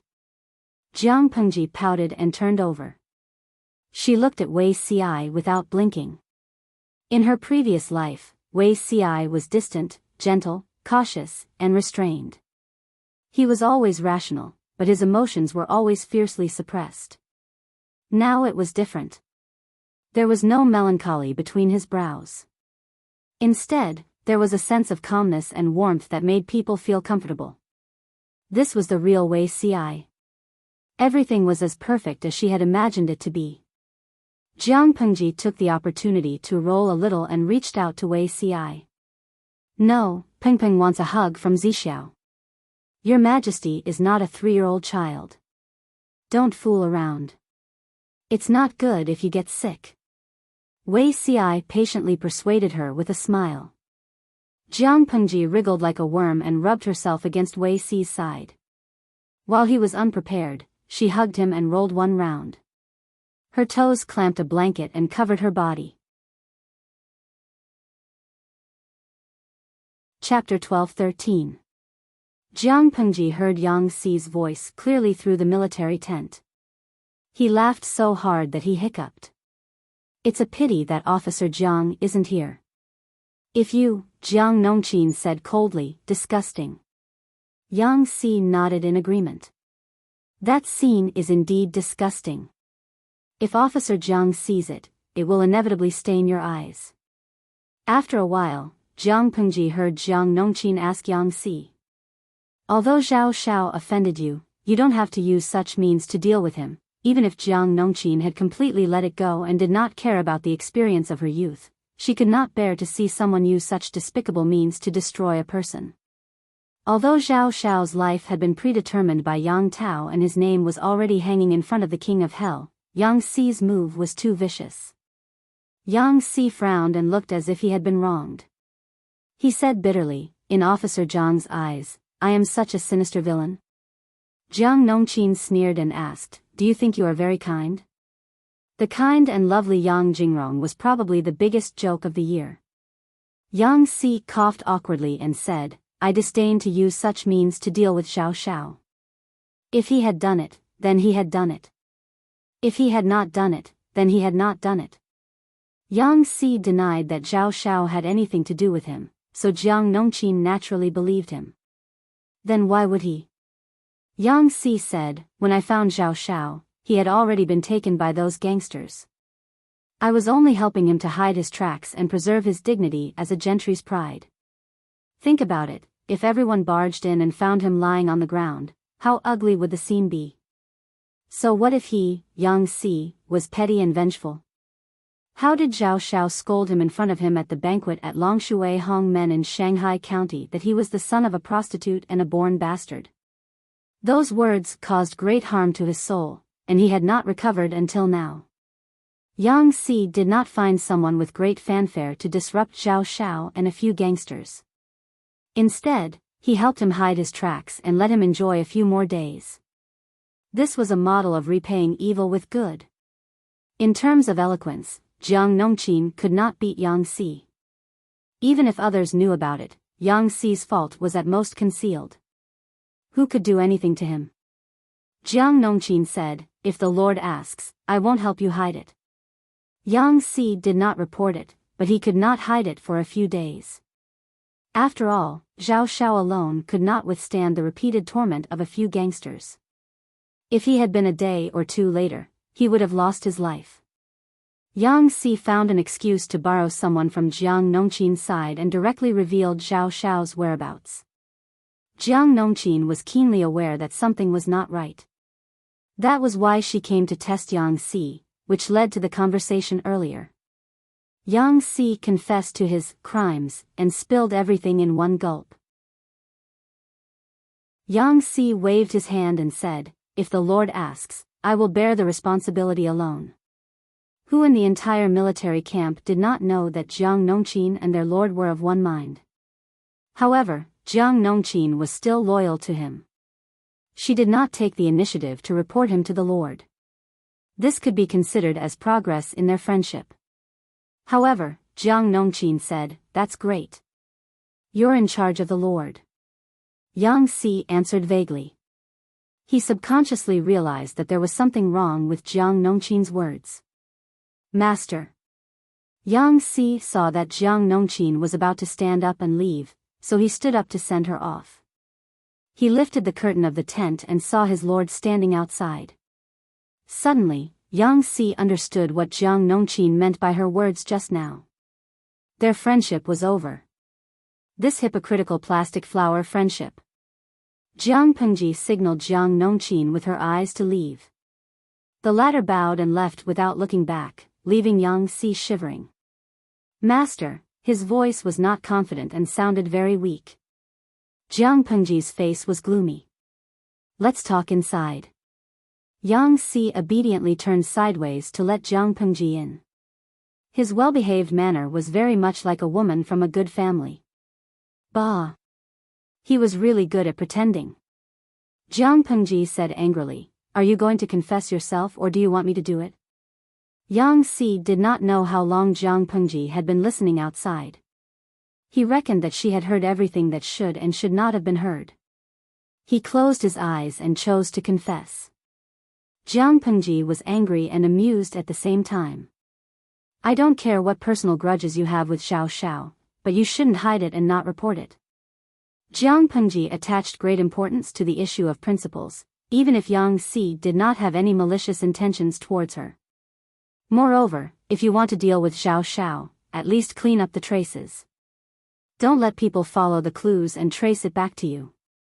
On one hand, you bear a grudge against Zhao Shao for insulting you, but on the other hand, you're tormenting your own reputation. Why bother? With Yang Si's ability, if he really wanted to do this flawlessly, Jiang Pengji might not be able to find him so quickly. However, this guy was still showing off after making a mistake. He wished that the whole world could know how petty and vengeful he was. No matter how one looked at him, he deserved a beating. Yang Si heard the protection and shielding in Jiang Pengji's words, and his mood immediately lightened up. I was wrong, my lord. You're right. Jiang Pengji could not be angry anymore. Yang Si bore a grudge against Zhao Shao because the latter had a cheap mouth and insulted him. There was a reason for it. This is the only time. Don't do it again. After hearing this, Yang Si secretly heaved a sigh of relief. He had passed this hurdle. Jiang Pengji said, "That Xiao Xiao. Pack him up and send him to Yang Tao. If he makes it in time, he'll be able to make it to Yang Jian's Memorial Day." Yang Si replied, "Yes." With this matter recorded by Jiang Pengji, Yang Si became even more unscrupulous.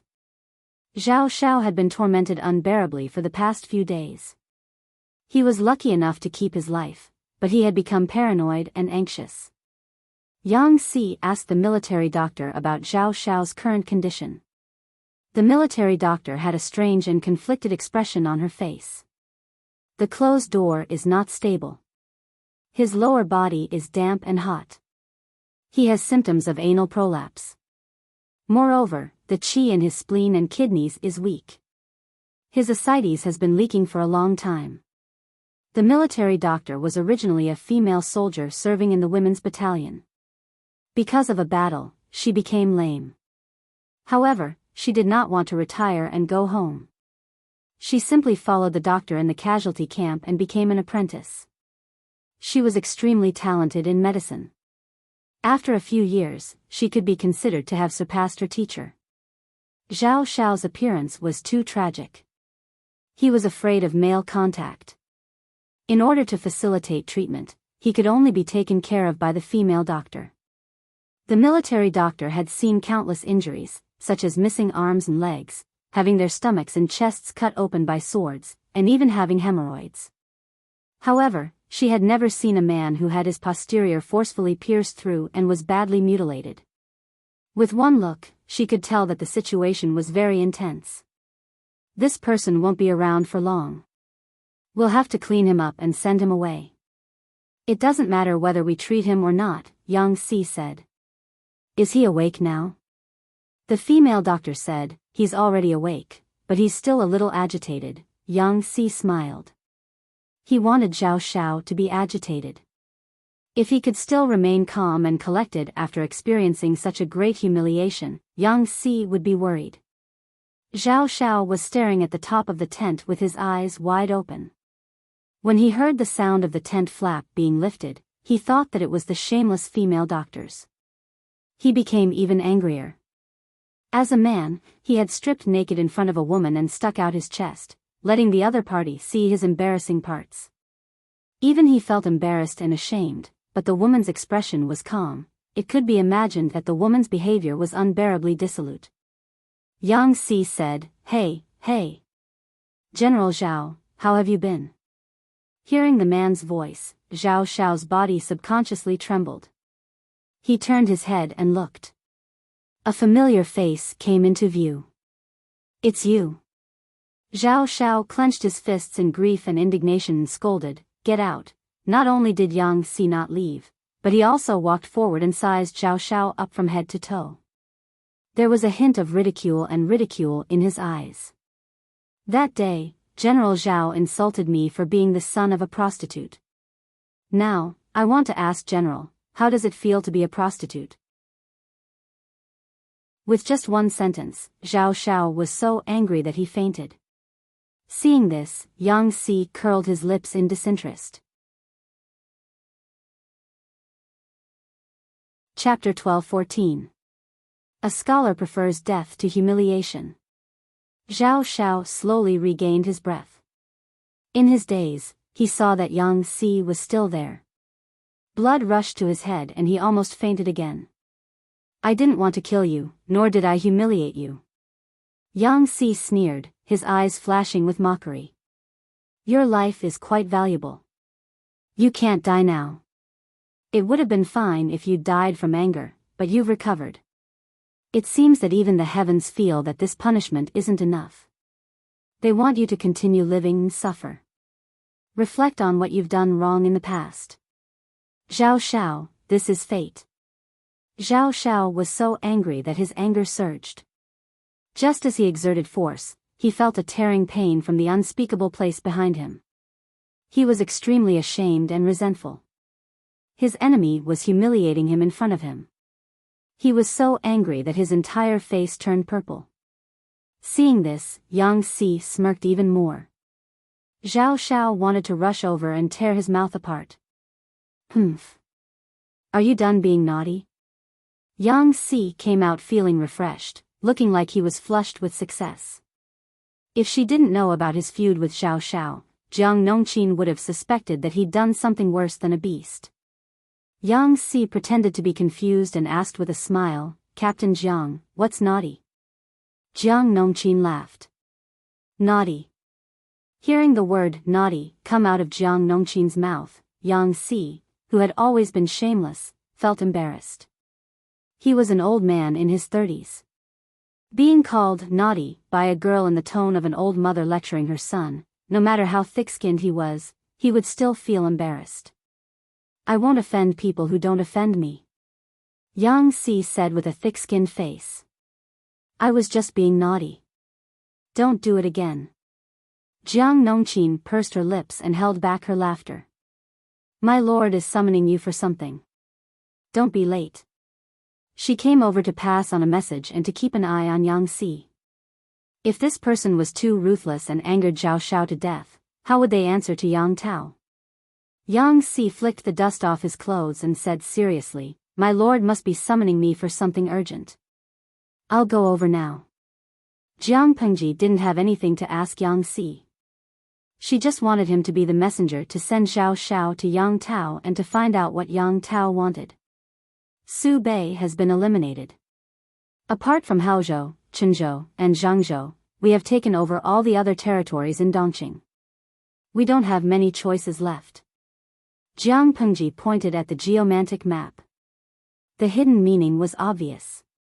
After a short rest, Yang Tao and Huang Song had to deal with one of them. Yang Si was a smart man. He understood what Jiang Pengji meant without further explanation. He narrowed his eyes and pondered. He muttered slowly, if the territory of Dongqing is compared to a person, Haozhou and Qinzhou are the organs, and Zhangzhou is the feet. It was possible to survive without legs, but the internal organs were very important. Once they were dug out, even if they had 3 heads and 6 arms, they wouldn't be able to live for long. Even if it's just a small fight, it can still make people's stomachache. Although it's not fatal, it's still irritating. What does the Lord think? In Yang Si's opinion, he was still inclined to use a knife on Huang Song. First, Yang Tao had just formed an alliance with them, helping them restrain Huang Song and Su Bei's alliance. Although the alliance this time was for both sides to benefit from each other's needs, if they were to backstab each other as soon as they used up their manpower, it would be quite reproachful. Second, Huang Song's territory was in an awkward position. Qinzhou and Haozhou were to the south of Wanzhou, and Zhe County and Hu County were to the north. They were directly at the throat of Jiang Pengji's power. It was like a small circle within a large circle. Huang Song was afraid that Jiang Pengji would take the opportunity to annex him, and Jiang Pengji was also afraid that Huang Song would stir up trouble. If she didn't deal with Huang Song and instead went to fight Yang Tao, she would have to be completely out of her mind. Therefore, Jiang Pengji had Yang Si escort Xiao Xiao as a gesture of goodwill. Analyzing it from another perspective, this was also a strategy of befriending the distant and attacking the nearby. Yang Si's words were exactly what Jiang Pengji was thinking. Jiang Pengji smiled and said, that's exactly what I meant. Is Jing Rong confident that you can handle this matter? Yang Si stood up to accept the order. He bowed and said, I won't let you down. Poor Xiao Xiao didn't know that after he was physically and mentally exhausted, he still had to meet the son of his old enemy. In this alliance, Yan Lin didn't approve of Yang Tao personally commanding the main army. However, his lord was stubborn, so Yan Lin could only take a step back. However, this was also the biggest concession he could make. As the lord, Jiang Pengji could still charge and break through enemy lines at the front lines, while Yang Tao could only squat in the rear and grow mushrooms. His bones were rusty. Although the march was boring, the thought of his father's murderer being right in front of him made Yang Tao feel refreshed. He was full of energy and vigor. He waited and waited. He waited for Su Pei to arrive. He waited anxiously, but Xiao Xiao still didn't show up. My lord. Great news, Yang Tao yawned as he picked up his brush and read the bamboo slips. He wasn't good at paperwork. Usually, he could beg Yan Lin to write for him. But now that he was leading the army, Yan Lin already had a heavy burden on his shoulders. Yang Tao didn't want to add to his burden.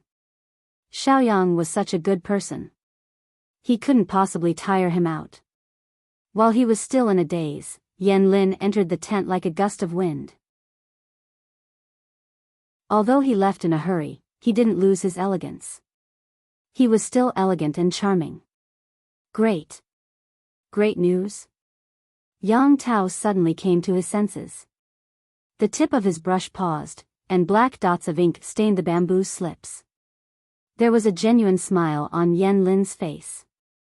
His joy was radiating from the inside out. Even his pure eyes were brimming with happiness. Xiaoyang, where did the joy come from? Yan Lin said, Zhao Xiao has been found. Zhao Xiao? Where is that thief now? Yang Tao's eyes widened in anger. The murderous aura had dispelled his original pure temperament, giving him a dignified air of a brave general.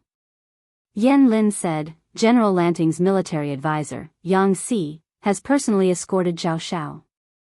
He's waiting outside the tent. Yang Tao hurriedly said, Quick, invite him in. He then walked to the knife rack in the tent and took down a large sword. This was his late father, Yang Jian's favorite sword. It was also a rare keepsake that reminded Yang Tao of his father. He always carried this sword with him, hoping to use it to cut off Zhao Xiao's head. Years ago, a bowl of poisoned wine caused Yang Jian to bleed from every orifice. His body convulsed for a day and a night before he died in extreme pain. Yang Tao still remembered how hopeless he was that day and night. He watched helplessly as his father died in pain. All these years, he had been imagining how he would avenge his father if Zhao Xiao appeared in front of him. His long-cherished wish was about to come true. Yang Tao felt like he was living in a dream. Yang Tao craned his neck. He didn't expect Yang Si to be the only one who entered the tent. Where's Zhao Xiao? Yang Tao resisted the urge to look around. More importantly, Yan Lin was still watching him. He didn't dare. A faint smile appeared on Yang Si's face. He said cautiously, This man doesn't look well. He shouldn't be seen in public. I don't want to dirty Lord Jing's eyes and nose. Yang Tao let out an ah. His rising anger stopped for a moment because of Yang Si's honorific, and then gradually subsided. It was the first time someone called him that. What's wrong with Zhao Xiao? Yan Lin's eyebrows flattened. He sharply noticed that Yang Si's words about eyes and nose were inappropriate. According to normal language habits, Yang Si should have said Lord Jing's eyes and nose. The addition of the word nose made Yan Lin overthink. Yang Si paused and said awkwardly, Zhao Xiao has a chronic problem of rectal prolapse and incontinence. When he found out that he was going to see Lord Jingze, he panicked and... Chapter 12:15. Rectal prolapse and incontinence? Yang Tao was slow to react and imagined the scene. He wrinkled his nose and showed a disgusted expression. Yang Si didn't seem to notice Yang Tao's reaction. He apologized on behalf of Jiang Pengji for not bringing Zhao Xiao to Yang Tao immediately. Not to mention anything else, the looks of the talents in Jiang Pengji's camp were above average. Even Yang Si, who was a beast in human form, could pretend to be a gentleman with outstanding manners. It made people unconsciously let down their guard. After all, humans were visual animals. His ally's attitude was so good. He even sent his confidant to personally escort Zhao Xiao. Yang Tao's resentment disappeared without a trace. He waved his hand and said, You can't blame Lanting. Zhao Xiao is extremely cunning. It wasn't easy to capture him alive. If Zhao Xiao hadn't been so good at escaping, Yang Tao wouldn't have been able to avenge his father now. He would have thrown Zhao Xiao into a basin of venomous insects 800 years ago and let him be devoured and torn apart by millions of poisonous insects. Yang Si didn't follow the script. Instead, he showed a strange expression. Yang Tao asked in surprise, "Is there something wrong?" Yang Si answered with a bitter smile, "It's indeed difficult to say. Zhao Xiao is cunning, but he's a fool who thinks he's smart. On the day the Barbican city fell, he stole a lot of money and prepared to disguise himself as a refugee to escape. Unfortunately, his disguise was too fake. A group of refugees with evil intentions mistook him for a single woman. Unfortunately, he was trapped in a wolf's den and lost his chastity in his old age. If not for that, my lord would have found Zhao Xiao earlier and sent him to the Duke of Zhengze. Who knew that something unexpected would happen? That's why we were delayed." Yang Si's implicit use of "lost his chastity in his old age" was really clever. It fully demonstrated the quality of an experienced driver. Yang Tao was stunned. He didn't understand the meaning immediately. Yan Lin, who was beside him, understood and had a strange expression on his face. Yang Si said that Zhao Xiao had rectal prolapse and incontinence. Now he said that he was trapped in a wolf's den and lost his chastity in his old age. The benevolence see benevolence, the wise see wisdom. Yang Tao was slow.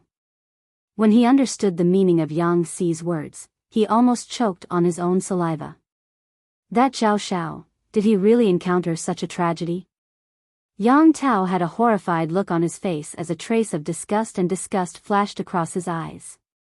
If I remember correctly, Zhao Xiao's age is not much different from my father's by 2 years. At this age, he actually, cough, this is retribution. Yang Tao really wanted to meet those brave warriors. What kind of eyes did they have? How could a man in his 40s have the heart to do such a thing? It was one thing for him to kiss her, after all, it wasn't a rare thing for men to be attracted to him. But why did he mistake Zhao Xiao for a delicate woman? An old man in his 40s, a beautiful woman? His living environment had limited Yang Tao's imagination. Yang Si echoed, "Yeah, who said it wasn't?" His mission this time was to strengthen the friendship of his allies, and at the same time, to test their intentions and let them see their sincerity. Yang Tao hated Zhao Xiao so much, so why didn't Yang Si follow his wishes and step on Zhao Xiao a few more times? Not only could he vent his anger, but he could also strengthen their friendship, killing 2 birds with 1 stone. The two of them chatted happily, unbeknownst to them that Zhao Xiao was so ashamed and resentful that he wanted nothing more than to find a wall and kill himself. The female doctor from before had said that Zhao Xiao's illness was that the door couldn't close properly, and it couldn't keep the dirty stuff in his intestines. In other words, his anus was so loose that it didn't have any elasticity. If he exerted just a little more strength, he might incontinence, and the dirty stuff that had gathered in his intestines would be excreted uncontrollably. He knew about his illness and had been careful not to make any big movements, trying his best to maintain his final demeanor. Who knew that Yang Si was so despicable that he revealed his true intentions when Zhao Xiao's nerves were tense? This scared Zhao Xiao so much that he loosened his grip on his lower abdomen, and the soft, smelly stuff flowed down his anus and stained his clothes. Zhao Xiao couldn't forget the smile and mockery in Yang Si's eyes before he left. He was so ashamed and resentful that he wanted to die. However, Zhao Xiao soon had no time to resent Yang Si, because he was about to face a life-and-death crisis.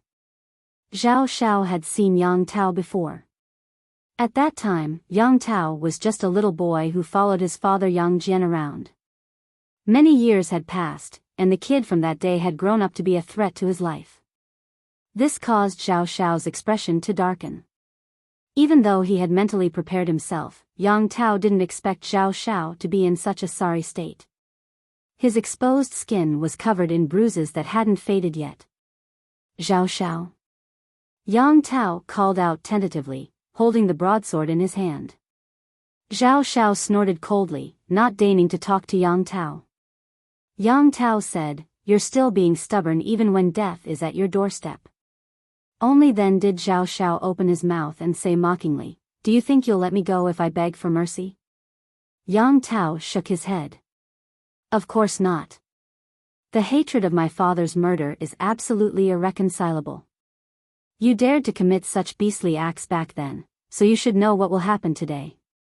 Zhao Xiao snorted heavily and said with disdain, your father Yang Jian deserved to die. Even if he didn't die by my hands, he wouldn't have lived for long. A mere insect egg dared to hit a rock. Such an overconfident insect won't be able to escape death sooner or later. Yang Tao drew his broadsword angrily, but stopped just as he was about to chop down.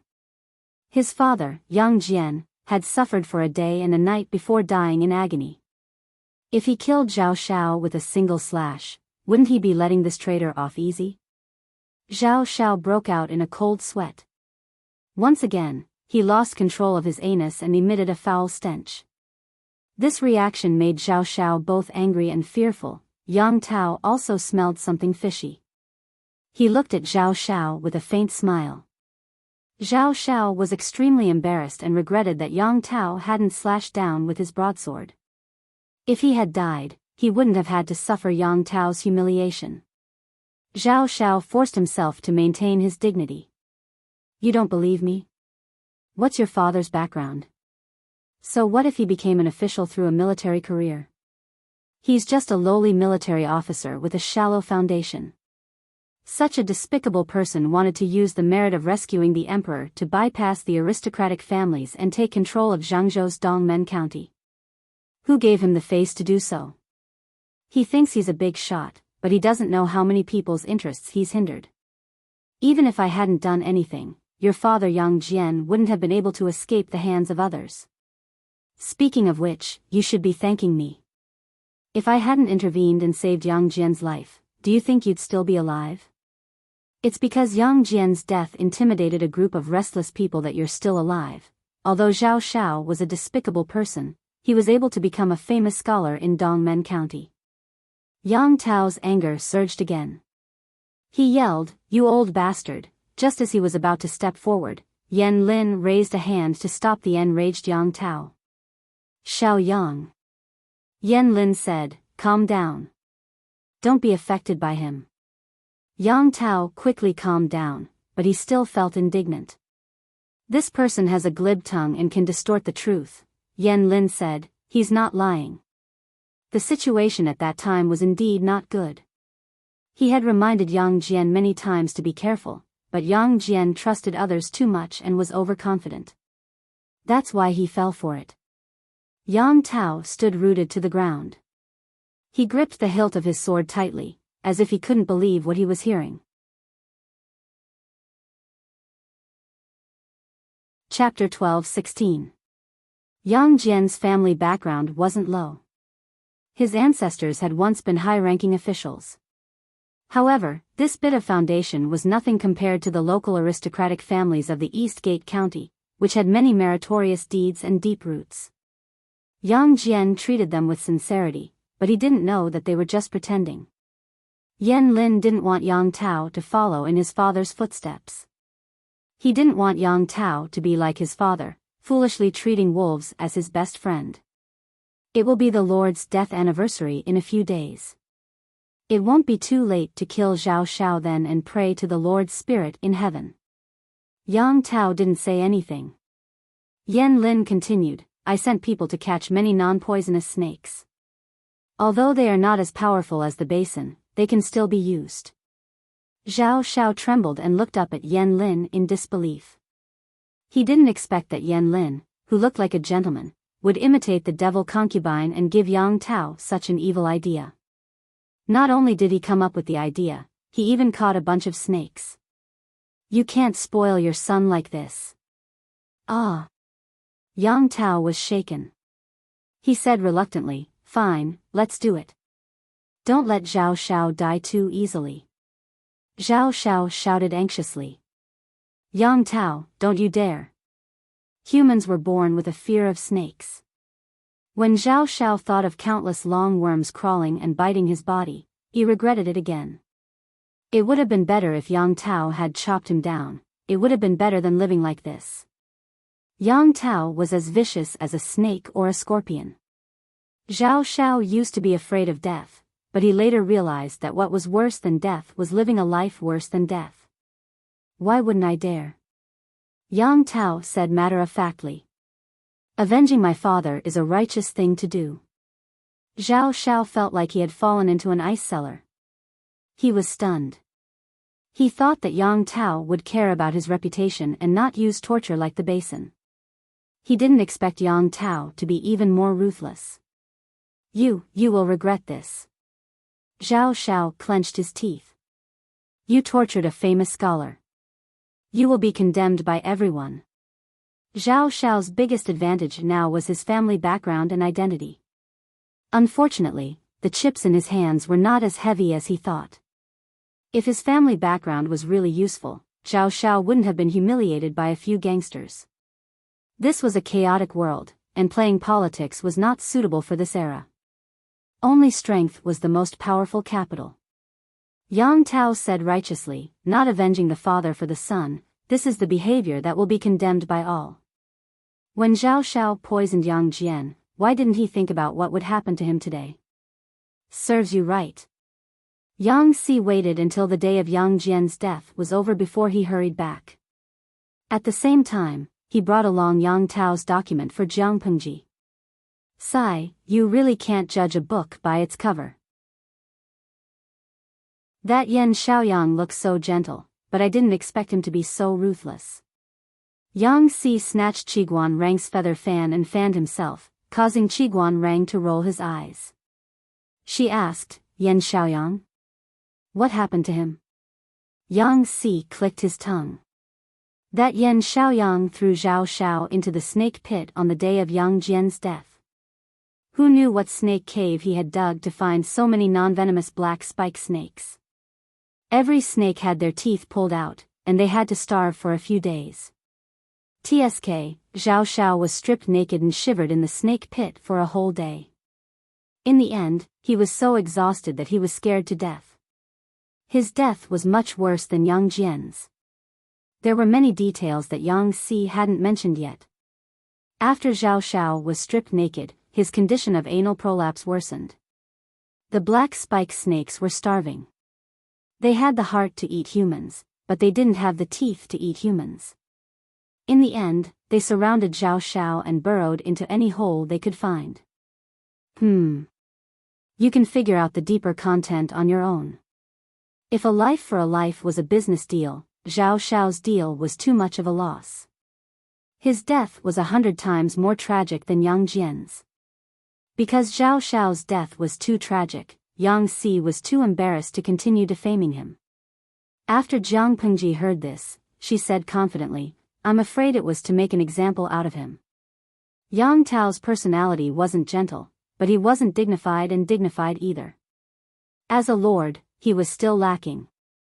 From Jiang Pengji's understanding of the past few days, Yang Tao's forces weren't united. The original Dongqing and Nanqing's forces had formed two different groups. The power struggle between the various parties was intense. Yan Lin didn't hesitate to gamble his name and use such cruel methods. It wasn't just to avenge Yang Jian, it was also to intimidate those who were ready to make trouble. It was simple and brutal, but very effective. With Su Bei's death, Huang Song withdrew his troops, and Yang Tao prepared to lead his troops back to Zhangzhou. Jiang Pengji's side also started to get busy. Zhe County was the Su family's base camp. Su Bei was dead, but the other members of the Su family were still there. If Jiang Pengji wanted to completely control Zhe County, she couldn't bypass them. In comparison, Hu County was much simpler. In the past few years, Hu County had experienced three masters, Wu Mashang, Su Fei, and Su Pei. Its vitality had been greatly damaged. The aristocratic families and squires didn't have the ability to cause trouble. They could only let Jiang Pengji do whatever she wanted. Jiang Pengji didn't have much else, but she had many troops, horses, and machetes. Of course, the local forces in Zhe County couldn't cause trouble even if they wanted to. Why? Remember when Qing Yuan and Qin Gong conquered Zhe County and secretly pretended to be bandits to plunder and loot everywhere? That torment greatly damaged the strength of each family. Jiang Pengji was too domineering, so they could only temporarily submit to her and plan for the future. Zhe County was their home ground. How could they let a strong foreign dragon occupy it? Jiang Pengji really overpowered the local tyrant and placed her own people in the most important positions in Zhe County. She had Han Yu in the civil and Qin Gong in the military. Both of them were flattered. They thought that based on their situation, they would at least need to be observed for a while before they could really be put in important positions. Han Yu had a strong foundation in Zhe County, and Qin Gong was also a local of Zhe County. If they wanted to cause trouble, it would be too easy. Jiang Pengji wasn't worried. It was impossible for the aristocrats of Zhe County to instigate them to defect. War is fun for a while, but the aftermath is a crematorium. This was what Jiang Pengji had been thinking for the past few days. If she didn't have more and more people working for her, such heavy labor could really crush people to death. As the Lord, Jiang Pengji took a break from her busy schedule. She didn't even have time to take a nap before Wei Ci caught her. Zixiao, Wei Ci said, "A letter from Wanzhou." Letter? Jiang Pengji took it, opened the seal, and took out the letter inside. She read 10 lines at a glance. Master Wenfu is sick. After Qing Sun's death, there was only the end of the war. Qing Yuan begged to carry his spirit to the north. Wei Ci sighed. He lost his son when he was middle-aged, and the old sent off the young. Master is also old, and he can't stand the stimulation. Qing Cheng's previous life was much more miserable than this one. Not only did he lose his eldest son, but he also lost his second son, Qing Yuan. His 3 daughters died in the prime of their lives. Madame Qing, who had been in love with him all her life, couldn't stand the continuous blows and died of illness.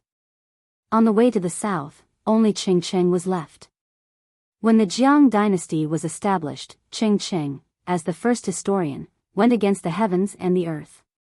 Later, he helped the emperor establish a relatively perfect examination system to select people. He unknowingly offended many influential families. No matter how others attacked him or how the influential families tempted him, he turned a blind eye.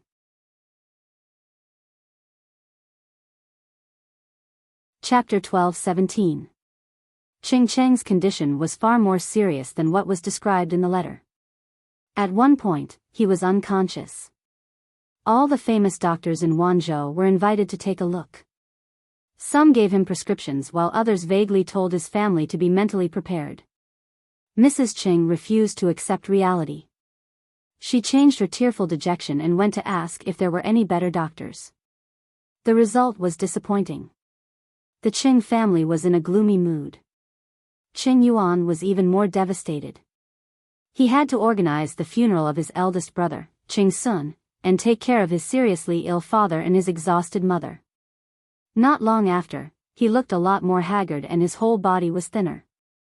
Qing Yuan regretted it more than once.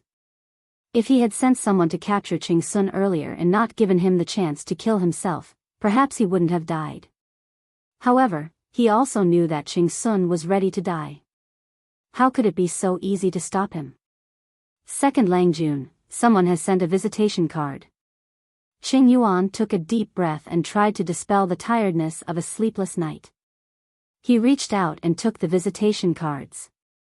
He glanced at the contents and signatures of the cards and forced himself to be alert. Quickly bring Master Yuanjing and Master Feng to the side hall. I'll go over after I wash up. Don't neglect our guests. Qing Cheng, Feng Ren, and Yuanjing were colleagues and had a good personal relationship. Now that Qing Cheng was seriously ill, the other 2 naturally had to visit. Qing Yuan braced himself to receive them. Feng Ren asked about Qing Cheng's condition. Master Yuanjing frowned and was deep in thought. My father vomited several times last night. He has a high fever. The doctor used all kinds of methods, but it didn't work. Instead, his condition is getting worse. Qing Yuan thought of his father lying unconscious on the hospital bed. His eyes turned red. When he was seriously ill and unconscious, he was still muttering, Dalong. It was obvious how much the death of his eldest brother, Qing Sun, had affected his father. Qing Yuan didn't even dare to sleep now. He was afraid that Qing Cheng would die. "Thank you for visiting, master. If my father wakes up, I will send a servant to inform you immediately." Feng Ren sighed and thought of Qing Cheng's dream a long time ago. Qing Sun's death was foreshadowed. Thinking of Feng Ju and Feng Jin, Feng Ren couldn't help but have the same worry. Just when Feng Ren was about to speak, Master Yuanjing, who was at the side, said, "May I ask if Gong Liao knows Wen Fu's birth date?" Qing Yuan was stunned and shook his head in confusion. "May I know what you need my father's 8 characters for?" The primordial era was different from other eras. People attached great importance to the 8 characters of one's birth. Every time a baby was born, its parents would write down its 8 characters and lock it in a box that had been prepared in advance. This was because newborn children had weak yang qi and could easily attract evil beings. Locking the 8 characters was equivalent to locking the child's life. The parents would only open the box when the child reached the age of engagement. Under normal circumstances, only a few extremely close relatives would know the date of birth. As a son, Qing Yuan was not among them. Master Yuanjing said, "Wen Fu's illness is very serious this time.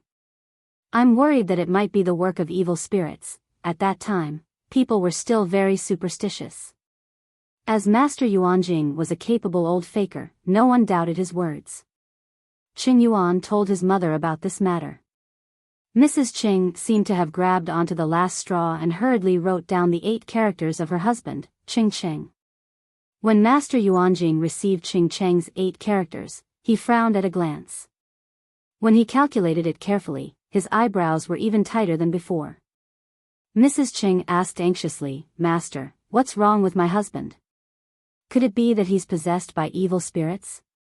Master Yuanjing pondered for a while and said, "It's a blessing in disguise. Mrs. Cheng, don't worry. Wen Fu's serious illness is an auspicious sign." Mrs. Cheng was stunned. Her eldest son committed suicide by hitting the wall, and her husband's life was hanging by a thread. Such a tragic situation was an auspicious sign? Her expression changed. Master Yuanjing quickly tried to salvage the situation. "Mrs. Cheng, I'll tell you the truth. Wen Fu's 8 characters are extremely dangerous." Master Yuanjing said, "According to fate, a man loses 2 sons and a daughter when he's middle-aged. After a few years of hardship, he loses his wife one after another. This is the fate set by the heavens. It's extremely difficult to change the mortal body. Wen Fu is seriously ill now because his fate has been changed by external forces. The originally dangerous fate has turned into an auspicious one. With such a big change, the mortal body can't bear it. Naturally, he'll be sick for a while. At midnight tonight, Wen Fu's condition should improve. He'll wake up at dawn." Mrs. Cheng saw that Master Yuanjing was so sure. She was less worried. "If that's the case, my husband will be safe?" Master Yuanjing nodded. "Of course." Mrs. Cheng said, "I'm not a member of the Xianmen. I don't know about fate, but I do know that it's difficult to change one's fate." Master Yuanjing said, "It's difficult to change one's fate, but it's not for people with great luck. Those who follow the will of heaven will be treated well." With Master Yuanjing's guarantee, Mrs. Cheng felt more at ease. Feng Ren had a strange expression. He asked privately, "Is what you said true?" Regardless of whether others believed it or not, Feng Ren didn't. What Master Yuanjing said was very suspicious. He didn't sound like a fortune teller. Instead, he sounded like a brainless army that Jiang Pengji hired at a high price. What did he mean by, "Those who follow the will of heaven will be treated well"? From a political perspective, didn't it imply that the will of heaven was on Jiang Pengji's side? Was going against her the same as going against the will of heaven? The emperors in history had the same temperament. They liked to cheat the gods. There would always be anomalies before and after they were born. It was as if they weren't destined to be the son of heaven if they didn't have anomalies. For example, the crops in their hometown had 9 ears on one stalk, the house was lit up the night before one was born, and the mother dreamed of the son when she was pregnant. Such mythical content was just political propaganda and fooling the people. Master Yuanjing couldn't help but laugh. Of course it's true. He told the truth. Whether others believed it or not was none of his business. Not to mention that others didn't believe it, Master Yuanjing didn't want to believe it either. It wasn't a good thing that the will of heaven was unpredictable. Ching Cheng's fate could be changed by external forces. The fate of the real Son of Heaven could also be changed. Feng Ren frowned. The balance in his heart gradually tilted. I'll send you 2 sets of the 8 characters tomorrow. Can you read them? There's no need to be too detailed. Seeing the end of Ching Sun and Ching Yuan, Feng Ren was also worried about his 2 sons. Master Yuanjing said, "There's no need to send me off." Feng Ren blurted out, "Why?" Master Yuanjing said in a narrating tone, "Xianda wants to read the fortunes of 2nd Langjun and 3rd Langjun, right?" Feng Ren said, "Which parent in the world is willing to see their children die before their parents? 3rd Langjun should have a rich and noble life." He deviated from the orthodox path but had an adventure. 2nd Langjun is different. His official career is bumpy and he's depressed. Master Yuanjing said, "However, their fate has changed. My cultivation is limited. I can't see what it looks like after their fate has changed." Their fate has changed too. Feng Ren's mood was like a roller coaster. It was up and down. "Yes," Master Yuanjing said, "but you can rest assured that there's no blood disaster for now." In other words, no matter what the outcome was, both of them should be able to survive. Feng Ren had an indescribable feeling in his heart. He said after a while, "It's good that they're alive."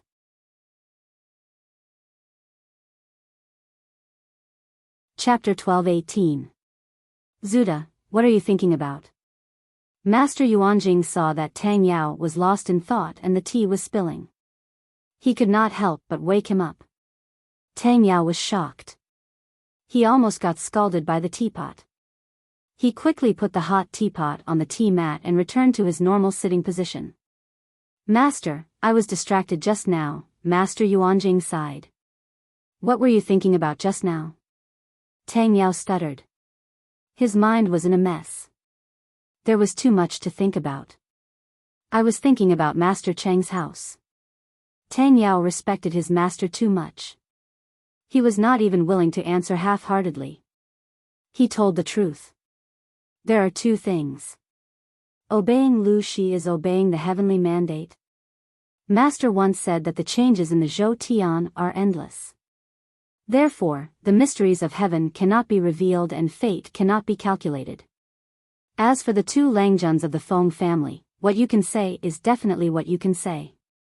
Then, is there anything that you can't say? I have been analyzing things recently and I feel that. Tang Yao's voice became softer and softer as he spoke. His face was full of worry. His initial impression of Jiang Pengji was almost 0. However, with the things that happened and the changes in the past few years, he slowly changed his opinion. Even though there was some improvement, it was hard for Tang Yao to accept that Lu Shi was the real emperor. However, his master admired her so much. Tang Yao could only hold it in no matter how uncomfortable he felt. Master Yuanjing smiled. "If the world is unified, which feudal lord do you want it to be?" Tang Yao was stunned by the question. He almost bit his tongue. This. I have never seen the situation under the rule of other feudal lords. I don't know how the people's livelihood is. I can't compare, so I dare not say anything. Even though he was born in an aristocratic family, Tang Yao also wanted the people to live a better life and the world to be peaceful. He insisted on the idea of aristocratic families being the orthodoxy. He felt that this idea could help maintain peace and protect the interests of the aristocratic families at the same time. From this perspective, Tang Yao's ambition was the same as many scholars. They were different routes to the same destination. You're right. Staying in one place is like looking at the sky from the bottom of a well. You can't see more. Only when you travel thousands of miles, see mountains and seas, and experience the prosperity of the world can you compare the advantages and disadvantages of different places. Master Yuanjing smiled. He could tell that Tang Yao was avoiding the question, but he did not ask further. Besides, I never said that obeying Lu Shi is obeying the mandate of heaven. To be precise, it should be Lu Shi obeying the mandate of heaven. Tang Yao shuddered. It was the first time he heard such a firm judgment from Master Yuanjing. He had mixed feelings in his heart, as if countless seasonings had been spilled. The two Langjuns of the Feng family are safe from the blood disaster for the time being, but some people might not be happier to live than to die. Mr. Yuanjing sighed and said, "Think about it. It might not be a good thing for a person with ambition to be trapped in a small place in the wilderness." Tang Yao blinked and asked hesitantly, "Are you referring to Feng Erlang or Feng Sanlang?" Combined with Master Yuanjing's previous words, Jiang Pengji followed the will of the heavens. Her future was limitless. Feng Jin, who had followed her for many years, would not end up in such a situation. If it was not Feng Jin, then it would be Feng Ju. If it was Feng Ju, Tang Yao shook his head and said, "Seeking benevolence and obtaining benevolence. Ruofeng Sanlang ending up like this is probably what he wanted." It was Master Yuanjing's turn to be surprised. "Zuda knows Feng Sanlang?" "Not really, but I know him a little." Feng Sanlang was initiated in the Feng family school. Then, he studied in Shangjing government school for a few years. His classmates and friends are my friends. According to my friends, Feng Sanlang is not someone who is obsessed with power. He doesn't seem to have any ambition to rule the world. When he was young, he was a little rebellious. Outsiders have different opinions about him. Tang Yao shook his head with a regretful expression. Master Yuanjing was interested. He listened to his student talk about Feng Ju's past. As a millennium-old family, the Feng family indeed had its uniqueness. Apart from the family's upright conduct, excellent knowledge and self-restraint, they also had impressive fertility and education skills. It was as if all the talented people were reincarnated into the Feng family. She gave birth to children well and taught them well as well. The Golden Scale Academy also borrowed the Feng family's education methods. Feng Ren even wanted to bring out the Feng family's rules. There were a few thick scrolls with thousands of family rules. Master Yuanjing's heart trembled when he read them. Rebellious? Feng Sanlang? Master Yuanjing was surprised. He looked at Feng Ren, Feng Jin, and then at Feng Gui and his two sons who came from their family to visit their old father for the new year. It was not an exaggeration to say that they were a family of gentlemen. How could such a rebellious son appear in such a family? Tang Yao nodded his head heavily. He wore an expression of jealousy, but it was not exactly jealousy. I heard that Feng Sanlang is extremely talented and learns at lightning speed. I don't see him studying hard usually, but his results are always hard to catch up to. Feng Ju was probably the kind of scholar who ate, drank, and played all day and still managed to get first place and sit firmly in the top 3. It would be fine if he was a good student, but he was a scum in the eyes of many teachers. This made people very uncomfortable. By right, the children of the Feng family were mostly gentle gentlemen. However, Feng Ju was different. He was rebellious and despised etiquette and the family. Dongqing was particular about filial piety. There was once an official teacher who asked his students to write essays to praise his parents. Feng Ju, who was only 12 years old, wrote an essay about how his parents were unkind. The content was based on the words of a great scholar from the previous dynasty: what is the relationship between a father and a son? The original intention was to express one's lust and desire. What is the relationship between a son and a mother? For example, in the storage bottle, there was a discussion centered on leave, and it became famous. Of course, it also slapped others in the face. At that time, Feng Ren was still the head of the secretariat. It was definitely true love that he did not beat Feng Zhu to death. He was like this to his parents and even more indifferent to the family. Everything he did was out of his heart. In layman's terms, I can do whatever I want, and no one can control me. To reiterate, it was true love that Feng Ren did not beat Feng Zhu to death. Perhaps that's the case. Feng Sanlang's personality is a little eccentric. Otherwise, he wouldn't have done something like helping Huang Song. Tang Yao frowned. It was still a pain in the ass to talk about this. Feng Zhu was from a noble family, but he actually turned to Huang Song, the grandson of a eunuch, when the world was in chaos. Tang Yao really wanted to use a hammer to crack open his head to see if it was filled with paste and seawater. Although Tang Yao in his previous life turned to Huang Song in the end, Huang Song's power was vaguely similar to that of the leader of the feudal vassals.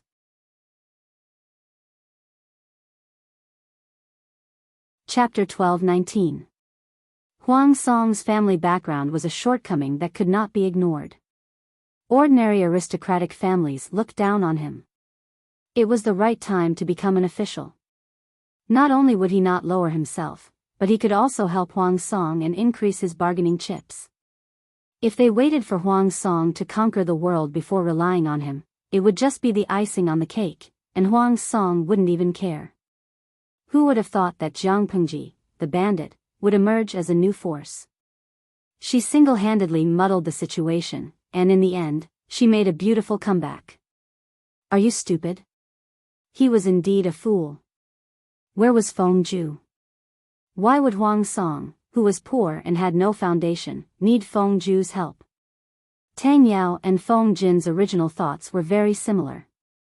Since Feng Zhu was already so rebellious, he might as well go into the sea and become a lord to conquer the world. He was the lord, and he was the strategist. If Feng Zhu's business improved, the Feng Group would still be his most solid trump card.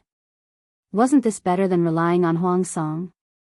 To make a common analogy, the N generations of super-rich people didn't start their own businesses, but instead helped ordinary middle-class kids to start their own businesses. His brain must have been flooded with water. All in all, he did not understand the mind of a prodigy. Feng Sanlang became an official and helped Huang Song, not for fame, not for profit, and not to show his ambition and cleanse the world. Tang Yao thought of something, and a suspicious blush appeared on his face. He deliberated and said, maybe he helped Huang Song for another reason? If Huang Song's army is defeated, Feng Sanlang's life will not be in danger, but he will be trapped in the middle of the wilderness. Perhaps that will be exactly what he wants. The more he said, the more Tang Yao believed in his own judgment. He rubbed his hands excitedly as if he had discovered a piece of gossip. What kind of eyesight did Master Yuanjing have? How could he not see through a student's imagination? According to Tang Yao's logic, Feng Ren did not beat his son, Feng Zhu, to death because of his father's true love for his son. Feng Zhu helped Huang Song wholeheartedly without asking for anything else. Maybe it was also some kind of true love? This kind of flawless logic is great. Master Yuanjing felt exhausted. He vaguely understood the real reason why Feng Zhu helped Huang Song. Speaking of which, Feng Sanlang is quite similar to me when I was young, Tang Yao exclaimed and looked up at Yuanjing. Similar? Very similar, Master Yuanjing could not help but laugh. High talent, arrogant, and self-centered. It was precisely because there was no difficulty in learning anything that he came up with the idea that everyone else is stupid, but I'm the only smart one. On one hand, he felt that nothing in the world could be too difficult for him. On the other hand, he was tirelessly looking for things that could frustrate him. Naturally, this is also the reason why I set up the Tao of having students everywhere. He felt that he was too smart. He had to find something difficult to stump him, or else it would be too boring. Life was so long. Was he going to be bored and idle away his entire life? Dispirited my ass, let's get high. Of course, such Chinibu thoughts were something that only came to him when he was young. After years of accumulation and growth, Mr. Yuanjing really liked the feeling of teaching and educating people. He followed his own path seriously. Feng Zhu was most likely the same. Perhaps to Feng Sanlang, helping an impossible person to ascend the world is a very interesting thing. Master Yuanjing smiled bitterly and said, although I've never met him, Feng Sanlang made me feel like I was looking at my younger self. It was unknown if he had already found his own Tao, or if he was still blindly moving forward. If it's the former, he won't have any regrets even if he loses, right? Because he didn't know what he really wanted, he would not feel regret even if he lost it after wasting so many years. When Feng Zhu really matured and looked back, would he feel heartache and regret? Master Yuanjing sighed. That night, at the Qing mansion. It's gone, it's really gone. The doctor tested Qing Chang's temperature. Indeed, the fever had started to go down. The servant girl in the room immediately passed the good news to Mrs. Qing, Qing Yuan, and Qing Sanyang, who were waiting anxiously outside. When the three of them heard the good news, they immediately cried tears of joy. It was good that the fever had gone down. If Qing collapsed, their backbone would be gone. Mrs. Qing put her palms together gratefully and said, "Son, remember to prepare a generous gift tomorrow and personally thank Master." Qing Yuan nodded heavily with his eyes red. They endured for a few more hours. Dawn broke, and the first ray of sunlight broke through the clouds. He's awake, Master is awake. Good news came one after another. Mrs. Qing walked excitedly to Qing Chang's bed with the help of her children. Wen Fu, Madame Qing was very emotional. Tears welled up in her eyes and rolled down her cheeks. Qing felt his body heavy. He couldn't move his limbs. His eyelids were so heavy as if they were filled with lead water. He couldn't open his eyes no matter how hard he tried. When he was seriously ill, he still had some consciousness and could hear the sounds of the outside world. Hearing that his relatives were so worried about him, Qing Chang's sorrow for losing his eldest son lessened a little. He opened his eyes with difficulty and flicked his fingers a few times. His blurry vision gradually became clear. He felt that he had been lying there for a long time. His body and bones were so numb that they didn't feel like his own. It took him a while to recover. Madam, Qing Chang's eyes turned and fell on his second son and daughter who were kneeling at the side. His heart warmed. He was about to raise his hand, but before he could raise it too high, his wife held it tightly. Qing forced a weak smile. Your husband has woken up. This is a happy occasion. Don't cry. You guys should also persuade her. Crying too much will hurt her eyes. Qing Yuan and his sister went up to persuade Mrs. Qing. The family of four was surrounded by a warm atmosphere. There was a saying in the world that illness came like a landslide and went away like spinning silk. This saying was not suitable for Qing. The doctor felt his pulse and was surprised to find that Qing Chang's body seemed to have no hidden dangers other than being a little weak. On the contrary, because of this serious illness, the stagnant qi of illness had been released from his body. He would recover after resting for a while. This is really strange. I've never heard of this before.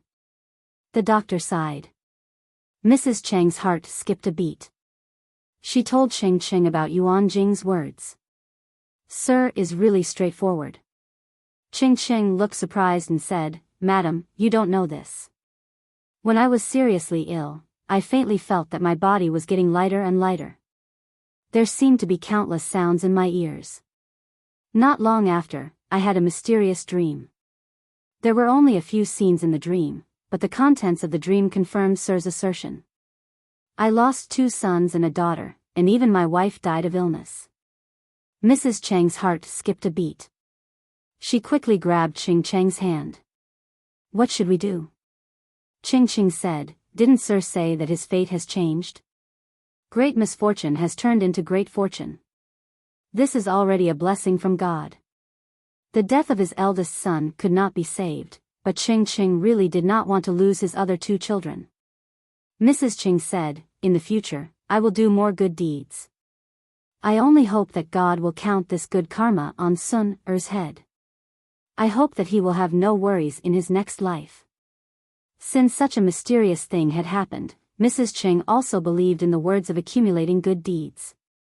Ching said, "Yes, your husband will be with you." He held his wife in his arms. The husband and wife remained silent. Ching thought about more things in his heart, which strengthened his belief. What he was doing now was beneficial to the people's wisdom. If he really succeeded, would it not be a good deed that would be passed down for generations?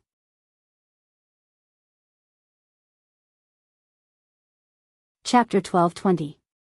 The news of Su Pei's defeat spread like wildfire. When Huang Song found out about it, he locked himself in his study for 2 days. The officials in the tent were deeply worried, afraid that this matter would completely destroy Huang Song's fighting spirit. If he lost his fighting spirit, what was the point of fighting? In the early hours of the 3rd day, Huang Song walked out of the study with a normal expression, as if he had not been the one who had been locked up for the past 2 days. "Huijia, Yumo, why are you here?" Huang Song saw 2 familiar figures standing in front of the study and called out to them. The 2 of them immediately turned around and bowed. Feng Ju said, "Naturally, we were worried about you, Lord. That's why we waited here. We didn't expect you to come out so soon." Before Huang Song went into seclusion, he had instructed that no one was to disturb him. Even Feng Ju did not dare to barge in. "It's my fault. I've made you worry for nothing." Huang Song was startled and said guiltily, "Recently, the situation has been grim.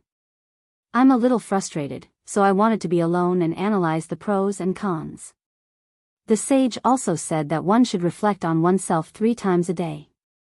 Naturally, I have to reflect on myself and find my mistakes and shortcomings to calm my restless mood. I'm fine now. You don't have to worry. Feng Ju and Qing Jing exchanged a look. They had thought that Huang Song had been affected by Su Pei's death. Now, it seemed that not only had Huang Song not collapsed, but his fighting spirit had also been stimulated. This was what they were willing to see. If Huang Song was a piece of trash that couldn't be helped, it would be disappointing. Qing Jing gave Feng Ju a look, and the latter understood. Feng Ju could ask some offensive questions, but Qing Jing could not. After all, Huang Song's trust in the 2 of them was different. Feng Ju asked casually, "What have you realized in the past 2 days, Lord?" "I've reflected on many problems. For example, how did Lanting get to where she is today, where I'm lacking compared to her?" Huang Song's expression was normal, without a hint of displeasure. "After some reflection, I have to admit that I'm not as good as Lanting." Huang Song had indeed seriously reflected on himself for 2 days. He had read the news of the past countless times. Each time he read it, he had a different understanding. The more he read, the more frightened he became. Feng Ju said, "My lord, don't belittle yourself. Everyone has their strengths and weaknesses. The Duke of Lanting is not perfect. Huijia, you don't have to console me. I can still judge right from wrong. If he could win, then he could win. If he couldn't win, then he couldn't win. There was nothing to be afraid of. Forcefully belittling Lanting is just deceiving yourself and others." A hint of a smile appeared on Huang Song's face. His burning eyes carried a bit of sharpness. The situation in the world is changing rapidly. Even if it's not as good now, it's not impossible to catch up in the future. Seeing that Huang Song was full of vigor, the 2 of them completely put down their worries.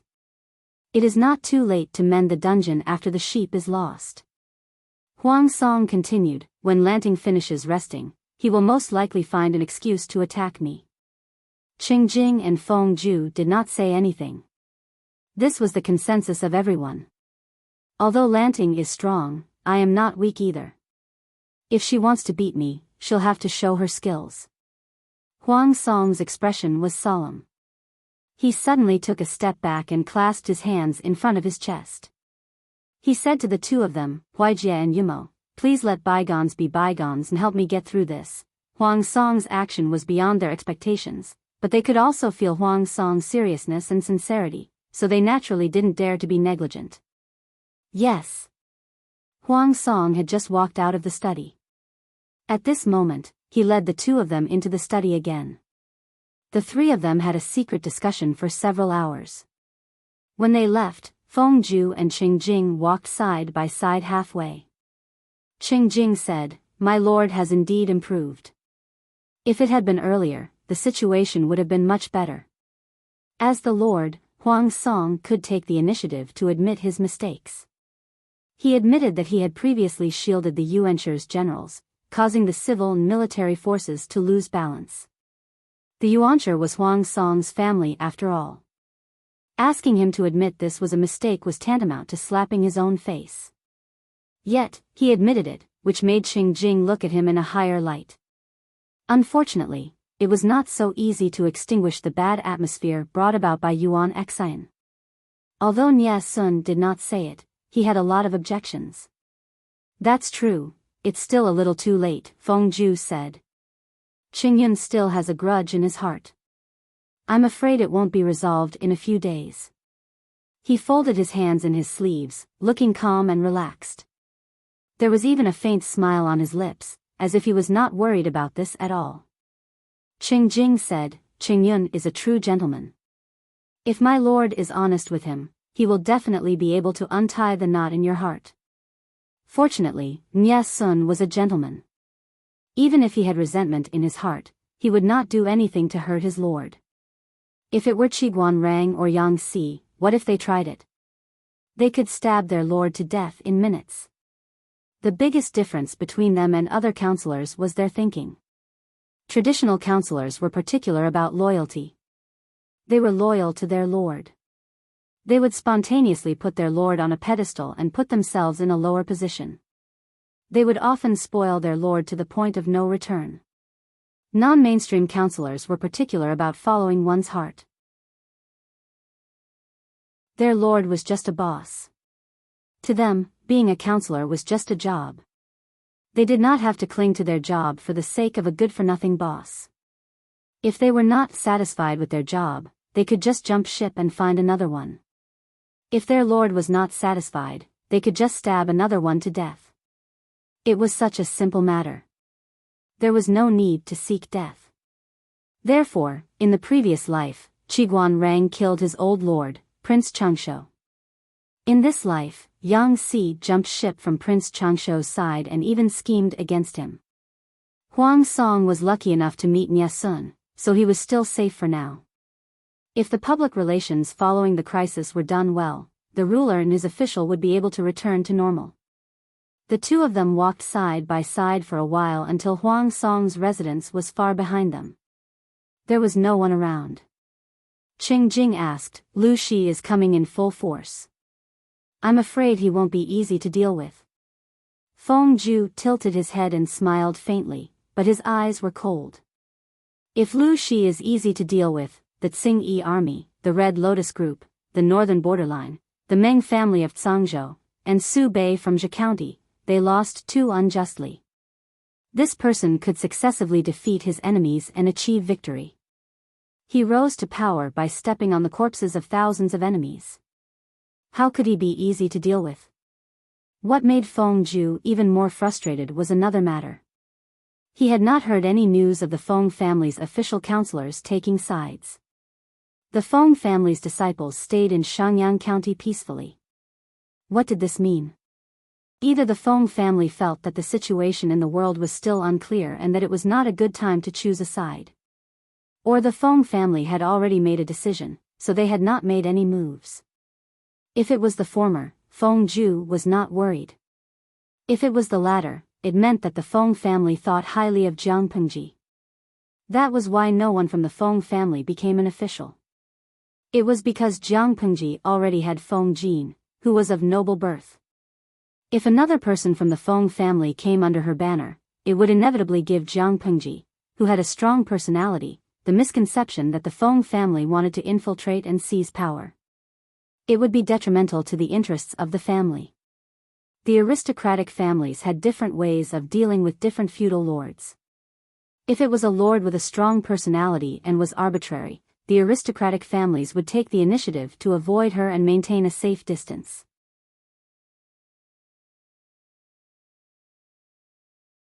Chapter 12:21. Fighting for the most advantageous situation in different environments was their way of survival for many years. The Feng family was the same, but they saw it more clearly and were more decisive in making their choices. According to Feng Zhu's understanding of the family, this matter was most likely settled. Qing Jing suddenly asked him, "Actually, there's always something I don't understand." Feng Zhu tilted his head and looked at him. "What is it?" Qing Jing said, "Why did Huijie assist the Lord in the beginning? Was it because of the friendship of youth?" Master Qiguan could not understand why Wei Ci wanted to be Jiang Pengji's strategist. Qing Jing also could not understand why Feng Zhu followed Huang Song. Huang Song trusted Feng Zhu so much, and Feng Zhu treated Huang Song the same way. Everything had a reason. Everything had a reason, didn't it? Feng Zhu was speechless in his heart. Friendship of youth? It shouldn't be considered. When Feng Jin brought the pregnant Wei Jingxian to Shangjing as a hostage, Feng Zhu, the mischievous child, also followed them. Because he was bored, he wandered around and coincidentally met Huang Song, who was on patrol in Shangjing. He helped Feng Zhu out of trouble and they got to know each other. Up until the earthquake in Shangjing, Feng Zhu had only known Huang Song for 3 to 4 months. How deep a friendship of youth could there be in 3 to 4 months? Qing Jing saw through Feng Zhu's gaze and asked, "Why is that? Have you ever thought about what you want to do?" Feng Zhu asked in return, "Something that won't make you lose interest quickly." Qing Jing was puzzled. "What do you mean?" Feng Zhu seemed to be narcissistic. "Ever since I could remember, I have shown talent that others can't match. I learn everything very quickly. When I completely learned it, I felt how boring it was to repeat it day after day. Even my life became barren. Wasn't it a waste of time to do nothing?" My elder brother disapproved of Zhu's actions and often reprimanded and reminded me. Later, when I met the Lord, my second brother harbored a deep prejudice against me. The earthquake in Dongqing and the country was not about to collapse. At that time, I saw a different ambition in the Lord. He saw an ambition that even Huang Song himself had not discovered. It was this little bit of ambition that allowed him, whose life was as barren as a desert, to see the hope of an oasis. Feng Zhu had deliberately set things up and pushed Huang Song from behind the scenes to the front of the stage, allowing him to rise higher and be envied by others. He had also caused him to suffer a heavy blow when he was full of himself. He was suspected and even frozen by the Dongqing emperor, allowing the bud called ambition to completely sprout. Feng Jin didn't like Huang Song. He thought that Huang Song was of low birth and that Huang Song had an ulterior motive for getting close to Feng Zhu. He thought that Huang Song was restricted by his birth and that he wouldn't be able to become someone great. Since that was the case, Feng Zhu decided to do the opposite.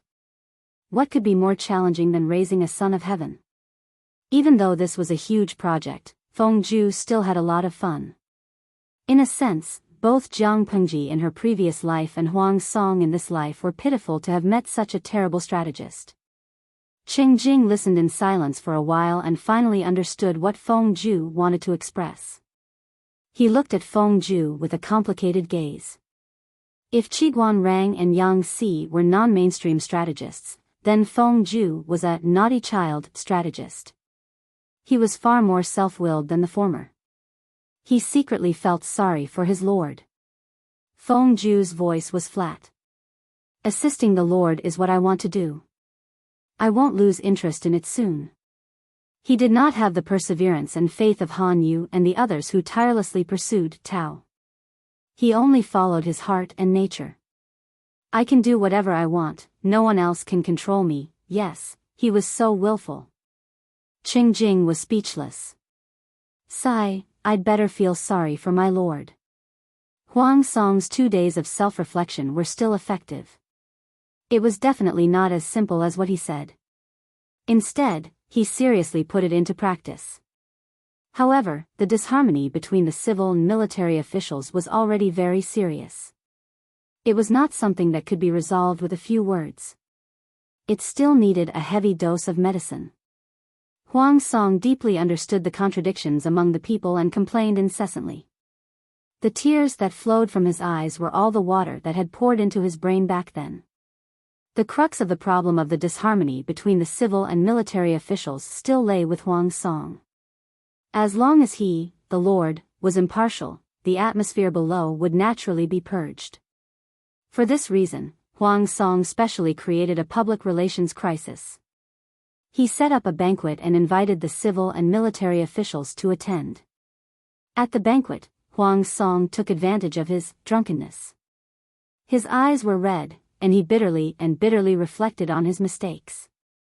At the same time, he played the sad card, creating a sad atmosphere of being surrounded by strong enemies and hidden dangers within. He did not criticize others. Instead, he blamed himself and took all the blame that did not belong to him. Everyone in the tent blushed when they heard this and began to reflect on themselves. Huang Song was also an award-winning actor. He sang, recited, acted, and performed a set of punches. The effect was better than expected. After that, he repeatedly beat them, and the atmosphere was refreshed. There was not much time left for Huang Song. Jiang Pengji would recuperate for a few more months at most. The earliest would be next spring, and the latest would be next autumn's harvest. Huang Song was like a student who had wasted a winter and summer vacation. He only worked hard overnight to finish his homework when school was about to start. Even if he finished his homework on time, his learning efficiency was not as good as that of a well-behaved student with a solid foundation. As the most powerful vassal in Dongqing, Jiang Pengji's every move would inevitably attract the attention of her neighbors. Needless to say, Huang Song was now hiding in his own territory and quietly growing stronger, waiting for a good opportunity. Another neighbor, separated by Zhangjiang Pass, was also secretly observing her. On one hand, she eliminated the hidden dangers within, and on the other hand, she paid attention to the enemy's movements. Cough, cough, cough. If there's any news in the future, continue to pass it to me. After Nieliang finished speaking, Wei Dan brought up the medicine that was just the right temperature. He stared at Nieliang and drank it all. Wei Dan said, "Okay." Nieliang drank the bitter medicine and coughed for a while. It took him a while to recover. His bloodshot eyes were watery. I knew Lu Shi was a disaster, but I didn't expect him to break through in a desperate situation. He has become a troublesome person now. Wei Dan said, "This is not surprising. Zixiao has his eyes on her after all. If she did not have the potential to win, why would Wei Ci choose her? Which vassal in troubled times did not climb up by stepping on the bones of their enemies?" Nieliang's eyes were as cold as the cold moonlight, flashing with rays of light. There were many hidden dangers in the Nie family, and he had already thought of ways to deal with them. He had no ambition and was not keen on power. Originally, Nieliang only wanted to assist the head of the Nie family to ascend to the throne, but it was different now. If he did not seize it now, could he watch helplessly as the Nie family's foundation was destroyed by a group of people blinded by greed? The Nie family seemed to be at the height of its power, but in fact, it was going downhill. According to his understanding of Jiang Pengji, this woman's ambition would never be satisfied with just Dongqing. The Nie family, or Zhongzhao, was also a piece of meat that she coveted. If Nieliang wanted to protect the Nie family, he had to fight for it and seize it. As long as he was the final victor, the Nie family would be safe. Cough, cough. Zixuan, my mouth is a little bitter. Help me get some candied plums. Of course, he had to recuperate before that. The situation of the world was like the clouds in the sky, moving when the wind blew and calming when the wind stopped. Jiang Pengji led her troops to stir up the forces in the south of Dongqing.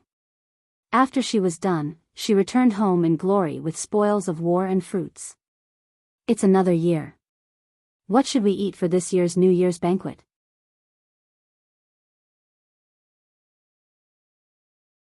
Chapter 12:22.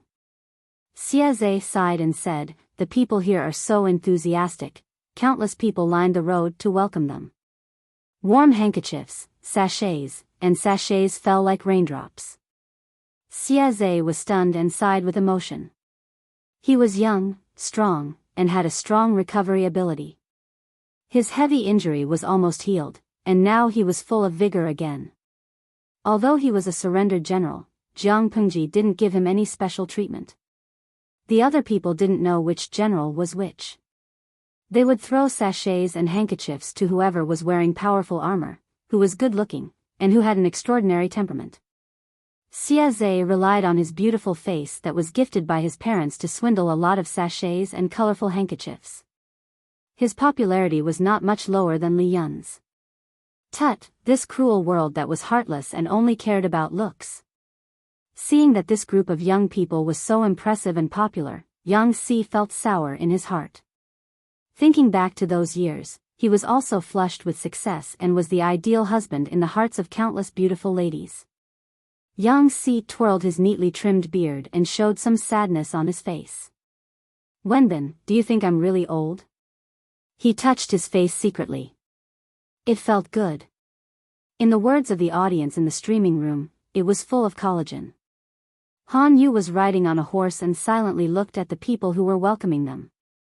Everyone's face was filled with enthusiasm, respect, and joy from the bottom of their hearts.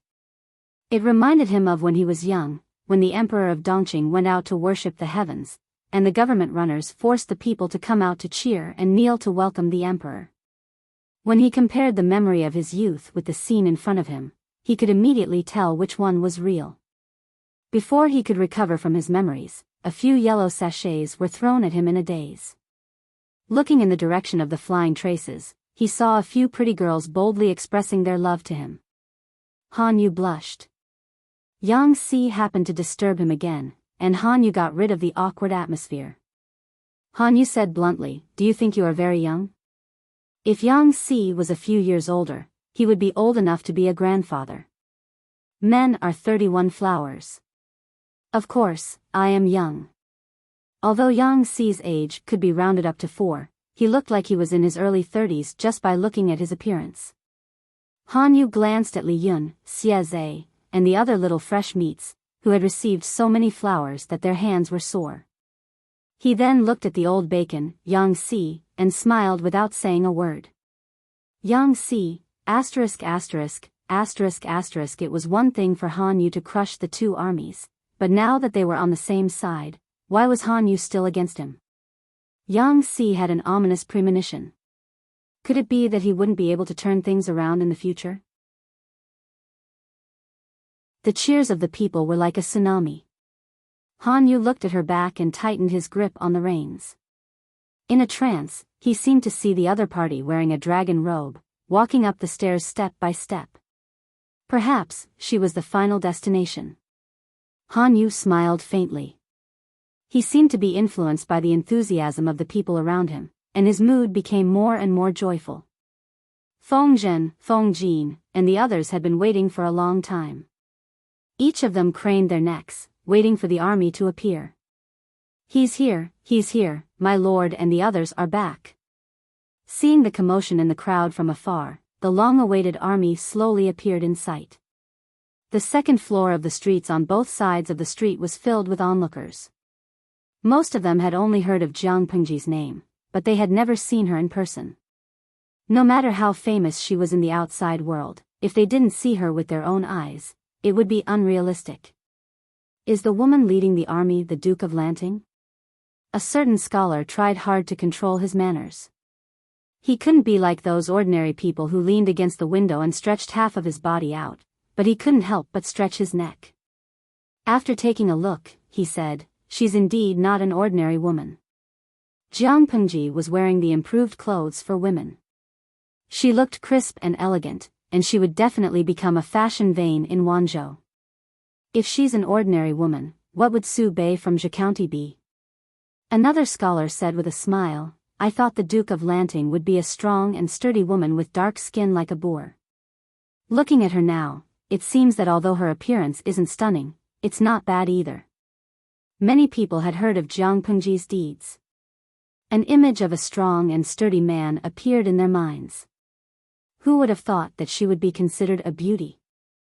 I heard that the Duke of Lanting hasn't gotten married yet. I wonder what kind of man would be able to catch her eye? It can't be you or me. That's strange. Why hasn't the Duke of Lanting gotten married yet? Her knees are so shabby that it makes people anxious. Yes, anxious. Wei Si's policy of public opinion was still useful. The school of novels had also flourished in the past few years. There were storytellers on the streets and alleys, in restaurants and tea houses. Every day, people would bring small stools to listen to the stories. In the past few years, the territory under her rule was filled with brainless fans who sang praises of Jiang Pengji. Even though many scholars were quite critical of her identity as a woman, after staying in Wanzhou for a long time, they were unknowingly brainwashed. Before coming to Wanzhou, this was what they thought. She was just a woman. She could be glorious for a lifetime, but she would eventually marry, have children, and retire. After coming to Wanzhou, this was what they thought. How could my Duke of Lanting be so handsome, so beautiful, so wise, so powerful, so unparalleled in the world? They were frantically cheering for the Duke of Lanting. A new scholar who had just arrived opened his mouth. Maybe she has some unspeakable illness? Besides, which man would want such a rebellious woman? As soon as he finished speaking, he attracted a dozen unfriendly gazes from the tea house. Someone retorted and mocked, "What a joke. A great hero like the Duke of Lanting should have carefully selected the best in the world. There are countless men and women in Wanzhou who are waiting for her favor. You are all frogs in a well. What you said just now is really hilarious." The new scholar's face turned green and white. He couldn't stay any longer, so he simply flicked his sleeves and left. When he went downstairs, he saw a few figures in blue and white holding onto the handrails as they went up to a private room on the second floor. Wow, so impressive. Sun Lan was wearing the blue and white school uniform of the Golden Scale Academy. She had 2 blue bags slung across her shoulders. There were a few books in the bags. According to normal times, they should still be in class at the Golden Scale Academy. However, the children wanted to see the world, so they begged their parents to apply for an hour's leave from the academy and came to watch the fun. Sun Lan and Qiguan Jinghui used both hands to lean against the window. They widened their eyes and carefully searched for their target.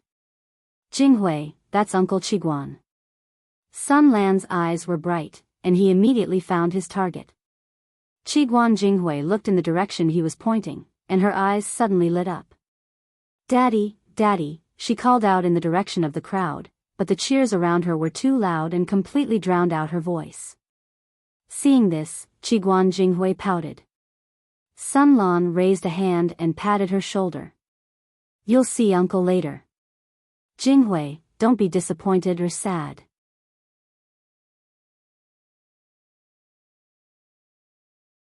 Chapter 12:23. The child beside Jinghui is a student of the Golden Scale Academy, right? Which school is he from? Qiguan Rang waved his fan, his brows furrowed in displeasure. Wanzhou was liberal, but that didn't mean that other people's boys could touch their daughters. Most scholars in ancient times were short-sighted. It wasn't high, but it wasn't as good as a general's. Qiguan Rang could recognize Qiguan Jinghui, but he couldn't tell who the boy beside her was. Lian glanced at him and said, "Master Sun's grandson is called Sun Lan." He still remembered that Sun Lan was an introverted and shy boy, but now he was much more outgoing. Sun Zidao's grandson? So it's him. When Jiang Pengji sent troops to Mengzhan, Qiguan Rang was in charge of Chongzhou and assisted Sun Wen in governing Beizhou, Beijiang. He often heard Sun Wen talk about his grandson, so he had an impression of him. Lian smiled and said, "The children have a good relationship." The parents' generation had a good relationship, so they naturally hoped that the next generation would get along well. If nothing unexpected happened, these children would be the cornerstone of the future. If they had a good relationship, it wouldn't be easy to have disagreements. Qiguan Rang snorted coldly and didn't comment. Lian saw that he was unhappy, but he couldn't think of anything that had angered Qiguan Rang, so he could only keep his mouth shut. Jinghui, your father is looking over here. Sun Lan saw Qiguan Rang looking over and waved his hands excitedly. Changxing glanced around and saw Lian. She turned to the chubby girl in Shangguan Wan's arms and said, Nuanyuan, your father is over there. The chubby girl was Lian's eldest daughter. She was named Lin Wan, and her nickname was Nuanyuan. She lived up to her name. She was always smiling and would laugh at whoever teased her. Her smile was warm and clean, and she rarely cried. Changsheng and the others liked her very much when they first saw her. Nuanyuan was at the age where she liked to babble. The first word she learned was father. Hearing the familiar pronunciation, she immediately turned to look at Changsheng. She smiled, revealing her red gums and 2 or 3 white teeth. Father.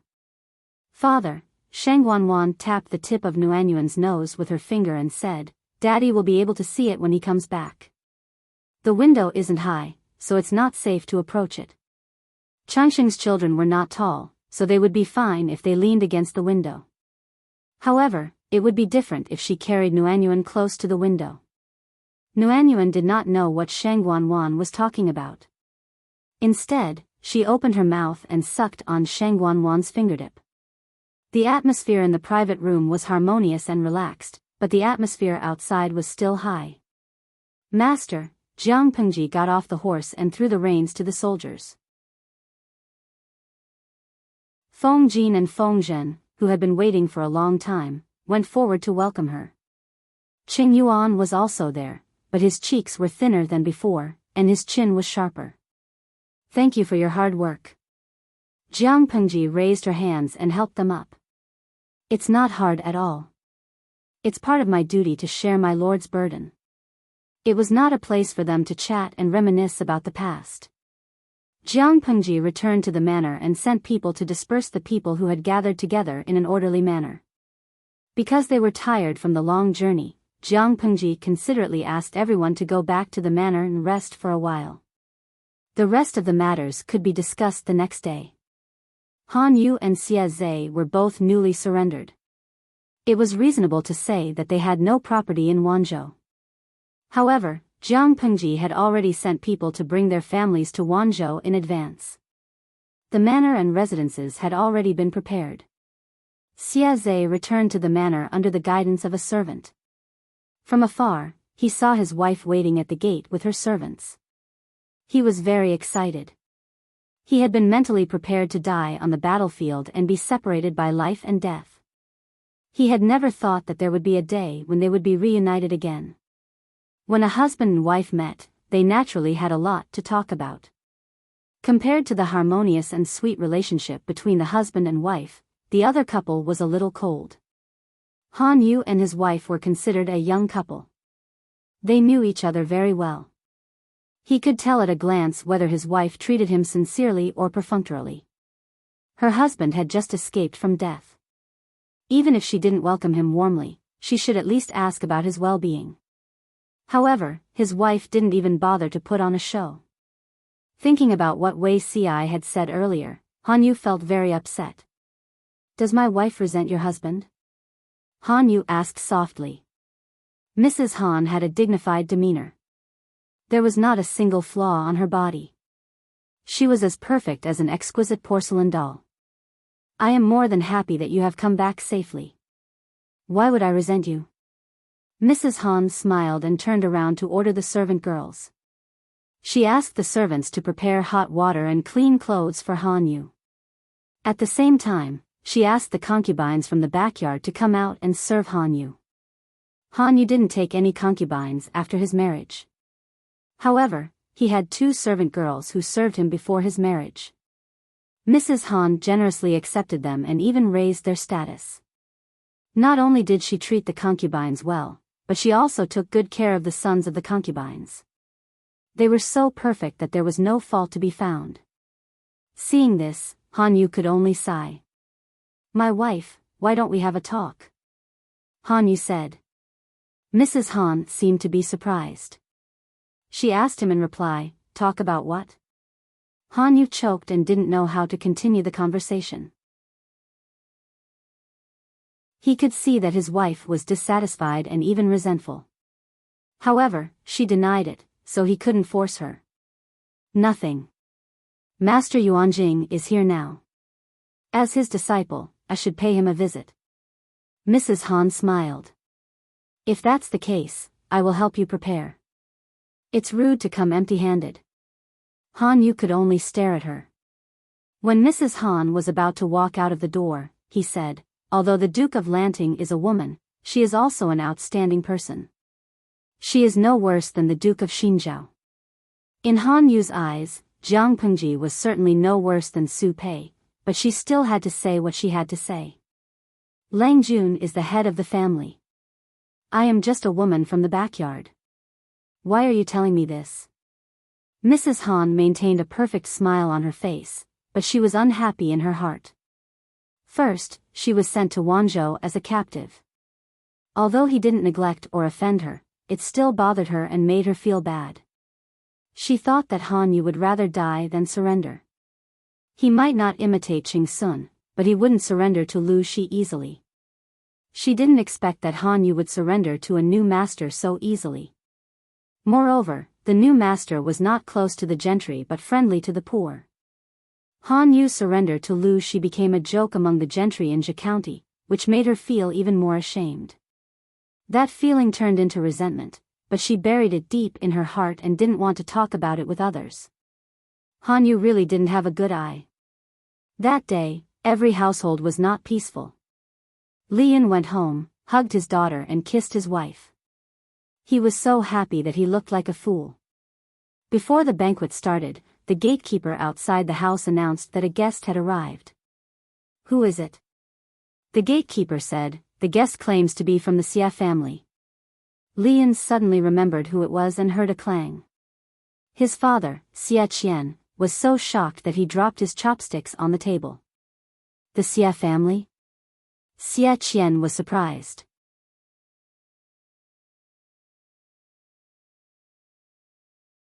Chapter 12:24. Xia Zhe solemnly asked his wife to prepare a generous gift and brought his family to visit. However, he came at a bad time. Li Yun's family had just finished their meal. It wasn't that Xia Zhe didn't understand etiquette, but Li Yun's family accommodated Sheng Wanwan and their precious Lin Wan, who worked in the government office, during mealtime. Xia Zhe told his wife about eldest uncle Xia Qian. His wife was also shocked. Although Xia Qian was from the previous generation, his position in the Xia family was special. After his accident, his courtyard in the Xia manor was sealed and no one had the right to live in it. It was a courtyard with excellent feng shui. When Xia Zhe's wife married, she asked about it out of curiosity and found out about Xia Qian. Lang Jun, is that really eldest uncle? Madame Xia Zhe sat by his side and waited. Her gentle black eyes carried a tinge of surprise. I heard from the old servant that first uncle had already. This is Commandant Li Yun's mansion. How could first uncle be here? Although Xia Zhe brought her to see Xia Qian and his respect warmed her heart, she was afraid that her husband would be deceived. Xia Zhe had just surrendered and needed to bide his time. Ever since Xia Zhe's wife arrived in Wanzhou, she had been living in the backyard and didn't dare to move around casually. She was afraid that she would accidentally anger the original nobles in Wanzhou. In the end, not only did she not help her husband, she even dragged him down. Xia Zhe raised his hand and patted the back of her hand to comfort her. I have confirmed that Han Mei's biological father is eldest uncle, Xia Zhe said. Although eldest uncle has been removed from the Xia family, his bloodline can't be severed. As juniors, we naturally have to take the initiative to visit. We can't forget basic etiquette in front of uncle. Xia Zhe comforted his wife, but his heart was beating like a drum. He was so nervous that his palms were sweating. His hearing was excellent and he acutely heard light footsteps approaching from afar. Martial artists all had the ability to lift their qi and lighten their bodies. Therefore, the higher their level of cultivation, the lighter their footsteps and the more stable their lower body. If it were an ordinary person, their footsteps would be heavy, loud, and deep. Xiaozhe had a vague guess and stared unblinkingly in the direction of the sound. Not long after, a scholarly man dressed in a dark green robe entered his line of sight. This person's appearance was somewhat similar to Lian's. However, Lian had been on expeditions all year round, so there was always a bloodthirsty and sharp aura around him, along with a hot-bloodedness that could not be ignored. This middle-aged man, however, was different. His elegant bearing gave people a favorable impression. His brows were gentle, and his facial features were even more refined and elegant. If it wasn't for his lower body being stable and breathing, Xiaozhe would have thought. Eldest uncle? It's really eldest uncle. Xiaozhe was dumbfounded. It took him a while to recover and solemnly bowed. Seeing this, Xiaozhe's wife also bowed in respect. Xia Qian frowned at the young couple and got up to help them up. There are no outsiders here, there's no need to do this. Xiaozhe smile. Xia. Uncle, Xiaozhe smiled. This is the first time I've brought a relative to see you. I can't miss out on this gift. Even if they were a family, they couldn't be rude. Xia Qian said, I heard from Hanmei that you're second brother's fifth son. I haven't seen you for a few years and you've grown up. Xiaozhe said, eldest uncle, you can call me Yuangue. Yuangue? Xia Qian's expression froze. Your father gave you this name? Zhe. It had rules and a role model. It was a good name, but when read, it was such a coincidence. Yes, father gave it. He even said that it took him a long time to choose. If eldest uncle was still here, with his literary talent, he wouldn't have to go through so much trouble. Xiaozhe didn't realize what was wrong until he realized it. He asked Xia Qian anxiously, eldest uncle, is there something wrong with this name? Or did I accidentally offend someone's taboo? Xia Qian smiled. There's nothing wrong with it. It's just that the pronunciation is misleading. Xiaozhe didn't understand. Xia Qian didn't tease Xiaozhe. As soon as he saw Xiaozhe, he knew that he was a straightforward person like many of the Xies. Honest people were also innocent. It was better not to bully them. There's an object in the carpentry workshop called a compass. It's the word for circle and the word for regulation. It's used to make things and seems to be an indispensable tool in the carpentry workshop. I only heard about it recently and may have misunderstood it. I hope you won't hold it against me. With that, Xiaozhe understood. So his name and tool had been pronounced with the same pronunciation. He was a broad-minded person.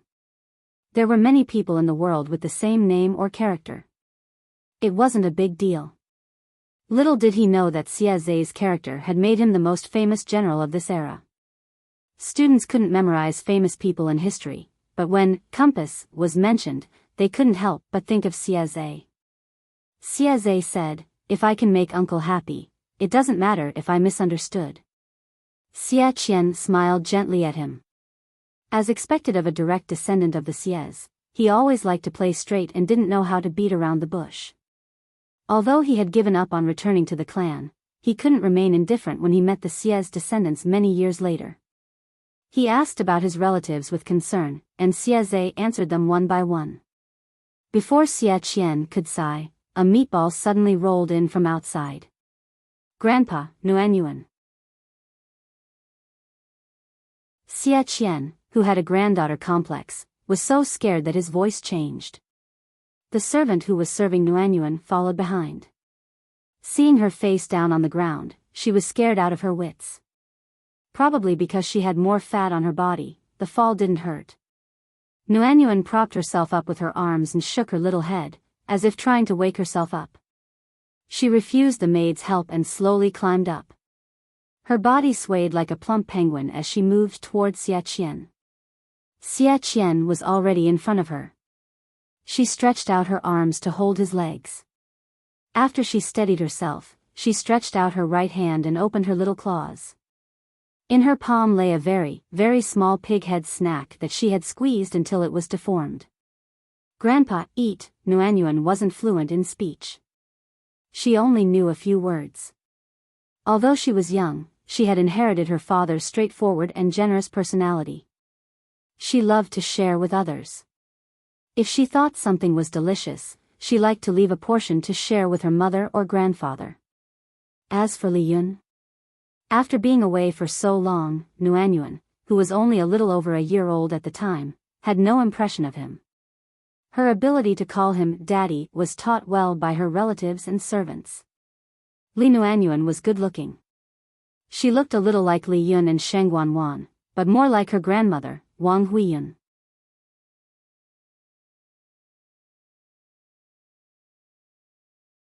Chapter 12:25. All right, Grandpa, eat. Xia Qian didn't mind that the pastry pig had been squeezed out of shape and sucked the sweat from his palms.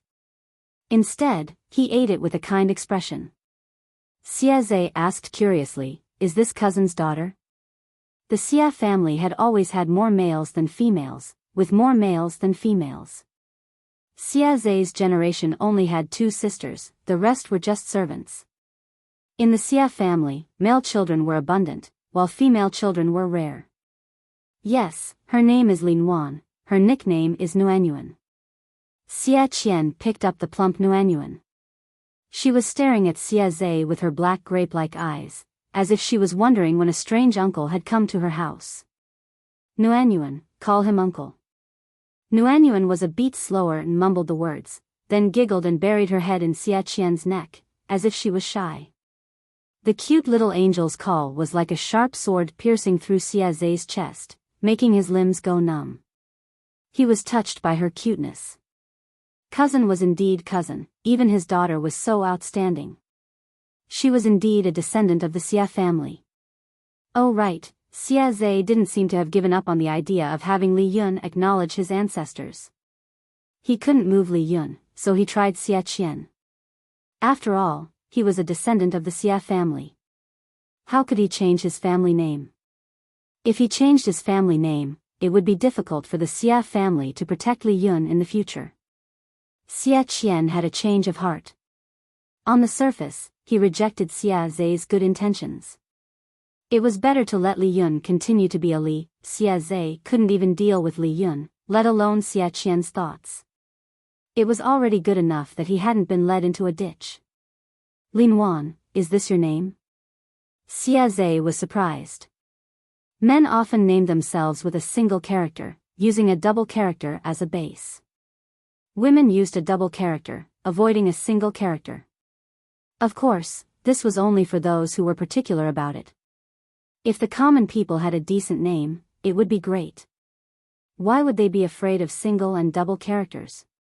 For example, Li Yun's childhood nickname was Li Gozhu.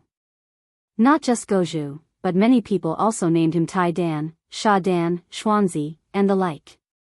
It was good enough to have a name that people could call, why would they be particular about it? Xia Qian said, "The trend in Wanzhou has been like this in recent years. I'm afraid that Nuanyuan will also walk the path of a military general in the future. Taking a double name sounds too soft." Even though Xia Qian could not imagine the scene of Nuanyuan, who looked like his wife, Wang Huiyun, wielding a knife and a gun, it was a family tradition, so he had to learn it. In the entire Xia clan, there was no need to talk about the male clansmen, as they had been beaten since they were young. The female clansmen also had to learn some martial arts. Nuanyuan's surname was Li, but she still had the blood of the Xia family flowing in her veins. Naturally, she could not abandon the family inheritance. Xia Zhe thought of his lord's name, Lu Shi, and immediately understood who had started the trend of women taking single characters. Xia Zhe's wife was shocked. She couldn't imagine what her uncle was thinking. He actually wanted Lin Wan to grow up and become a general to kill enemies. "Uncle, swords have no eyes on the battlefield, Nuanyuan," Xia Qian said. "Wanzhou has a complete system for female soldiers. If Nuanyuan wants to go to war, she'll probably start from the bottom. She won't face danger head-on. She had to train her courage first before killing the enemy to earn military merits. Although Xie Qian spoiled his granddaughter, he did not spoil her inappropriately. Anyone with a discerning eye could see that Xie Qian had trained Lin Wan as the legitimate heir. None of the heirs of the Xie clan are useless. Although Nuanyuan is young, she is full of intelligence. It would be a pity if we don't teach her well. Nuanyuan didn't know what the adults were talking about. She only knew that they were all good-looking. She was well-behaved and entertained herself. Sometimes she pulled Xie Qian's sleeve, and sometimes she entertained herself. She giggled without crying or making a fuss. Which couple wouldn't like such a beautiful little angel? They liked her so much that they couldn't wait to give birth to a daughter who was as well-behaved and obedient as Nuanyuan. Compared to the harmony in the Li residence, Han Yu's situation was a bit awkward. He had wanted to take his wife to see Master Yuanjing. Han Yu had always respected Master Yuanjing as a father. Now that he was taking his wife to see Master Yuanjing, the meaning was obvious. He tried his best to ease the relationship between husband and wife, but Mrs. Han was stubborn and arrogant, so it didn't work. Mrs. Han politely declined Han Yu's proposal. Instead, she urged Han Yu to leave the house as soon as possible with the excuse that it was getting late.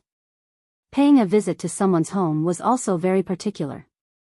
The most basic etiquette was not to suddenly visit the host while the host was eating. Han Yu looked at the sky and decided to visit Master Yuanjing's house alone with a generous gift. Most of Jiang Pengji's people were gathered in one place. Although Master Yuanjing wasn't one of them, he was still assigned a house in a good location. Han Yu's house was only 2 streets away from Master Yuanjing's house, so it wouldn't take much time to get there. Han Yu's face darkened. Even if Mrs. Han didn't say it out loud, she was very thorough in her work. But Han Yu was her husband who shared the same bed with her. How could he not understand? Han Yu could see that Mrs. Han's attitude towards Master Yuanjing was distant and arrogant. That made Han Yu very angry. Master Yuanjing became famous because he defeated the northern borderline and took back the 3 cities. He became a famous man in the 5 kingdoms. Once he became famous, people would dig into Master Yuanjing's past. His ancestors had been prominent nobles during the 16 Kingdoms period, but after 2 generations, they were punished for their words and fell into dire straits. In Master Yuanjing's generation, the whole family was so poor that they only had a genealogy book. To be honest, Master Yuanjing's starting point was even lower than the common scholars from poor families. The scholars from poor families included the common nobles, the local gentry, and the nouveau riche. They didn't have power or influence, but they had money. Even if he was famous and had students all over the world, he was not a great person in the eyes of the old and stubborn gentry. Han Yu saw his wife's carelessness and neglect, which made him even angrier. "Brother Wenbin, you are finally here." Tang Yao, who had been wandering outside for a long time, hurried to greet Han Yu. "Master knew that I would come?" Tang Yao said, "Master said that Brother Wenbin pays attention to etiquette and will definitely come today." People in the world paid attention to respecting their masters. There was a saying, "A master for a day is a father for a lifetime." Visiting Master Yuanjing was no different from visiting his father. Han Yu said, "Master is still like this." Han Yu's eyes turned red when he saw his master who he hadn't seen for many years, but he couldn't tell why he felt wronged. Master Yuanjing was comforted to see that his disciple had become so mature and steady. Master Yuanjing was not only his academic teacher, but also his life mentor. Han Yu could find his own path because of Master Yuanjing's guidance. He never hid anything from Master Yuanjing. They were like father and son who talked about everything. "There is one thing that I don't understand. Master once said that your path is to have students all over the world. Why are you trapped in Wanzhou now? Isn't this old man practicing his own Tao?" Master Yuanjing smiled and pointed at the stacks of books on the table. There were more than 20 books in each stack, and there were 5 stacks in total. These were the homework of the students of the Golden Scale Academy. The improved teaching system of the Golden Scale Academy was very effective. Compared to Master Yuanjing's previous teaching efficiency, it was like taking a rocket to the sky. There were so many students, but according to the previous standard, there were not many who were qualified to study.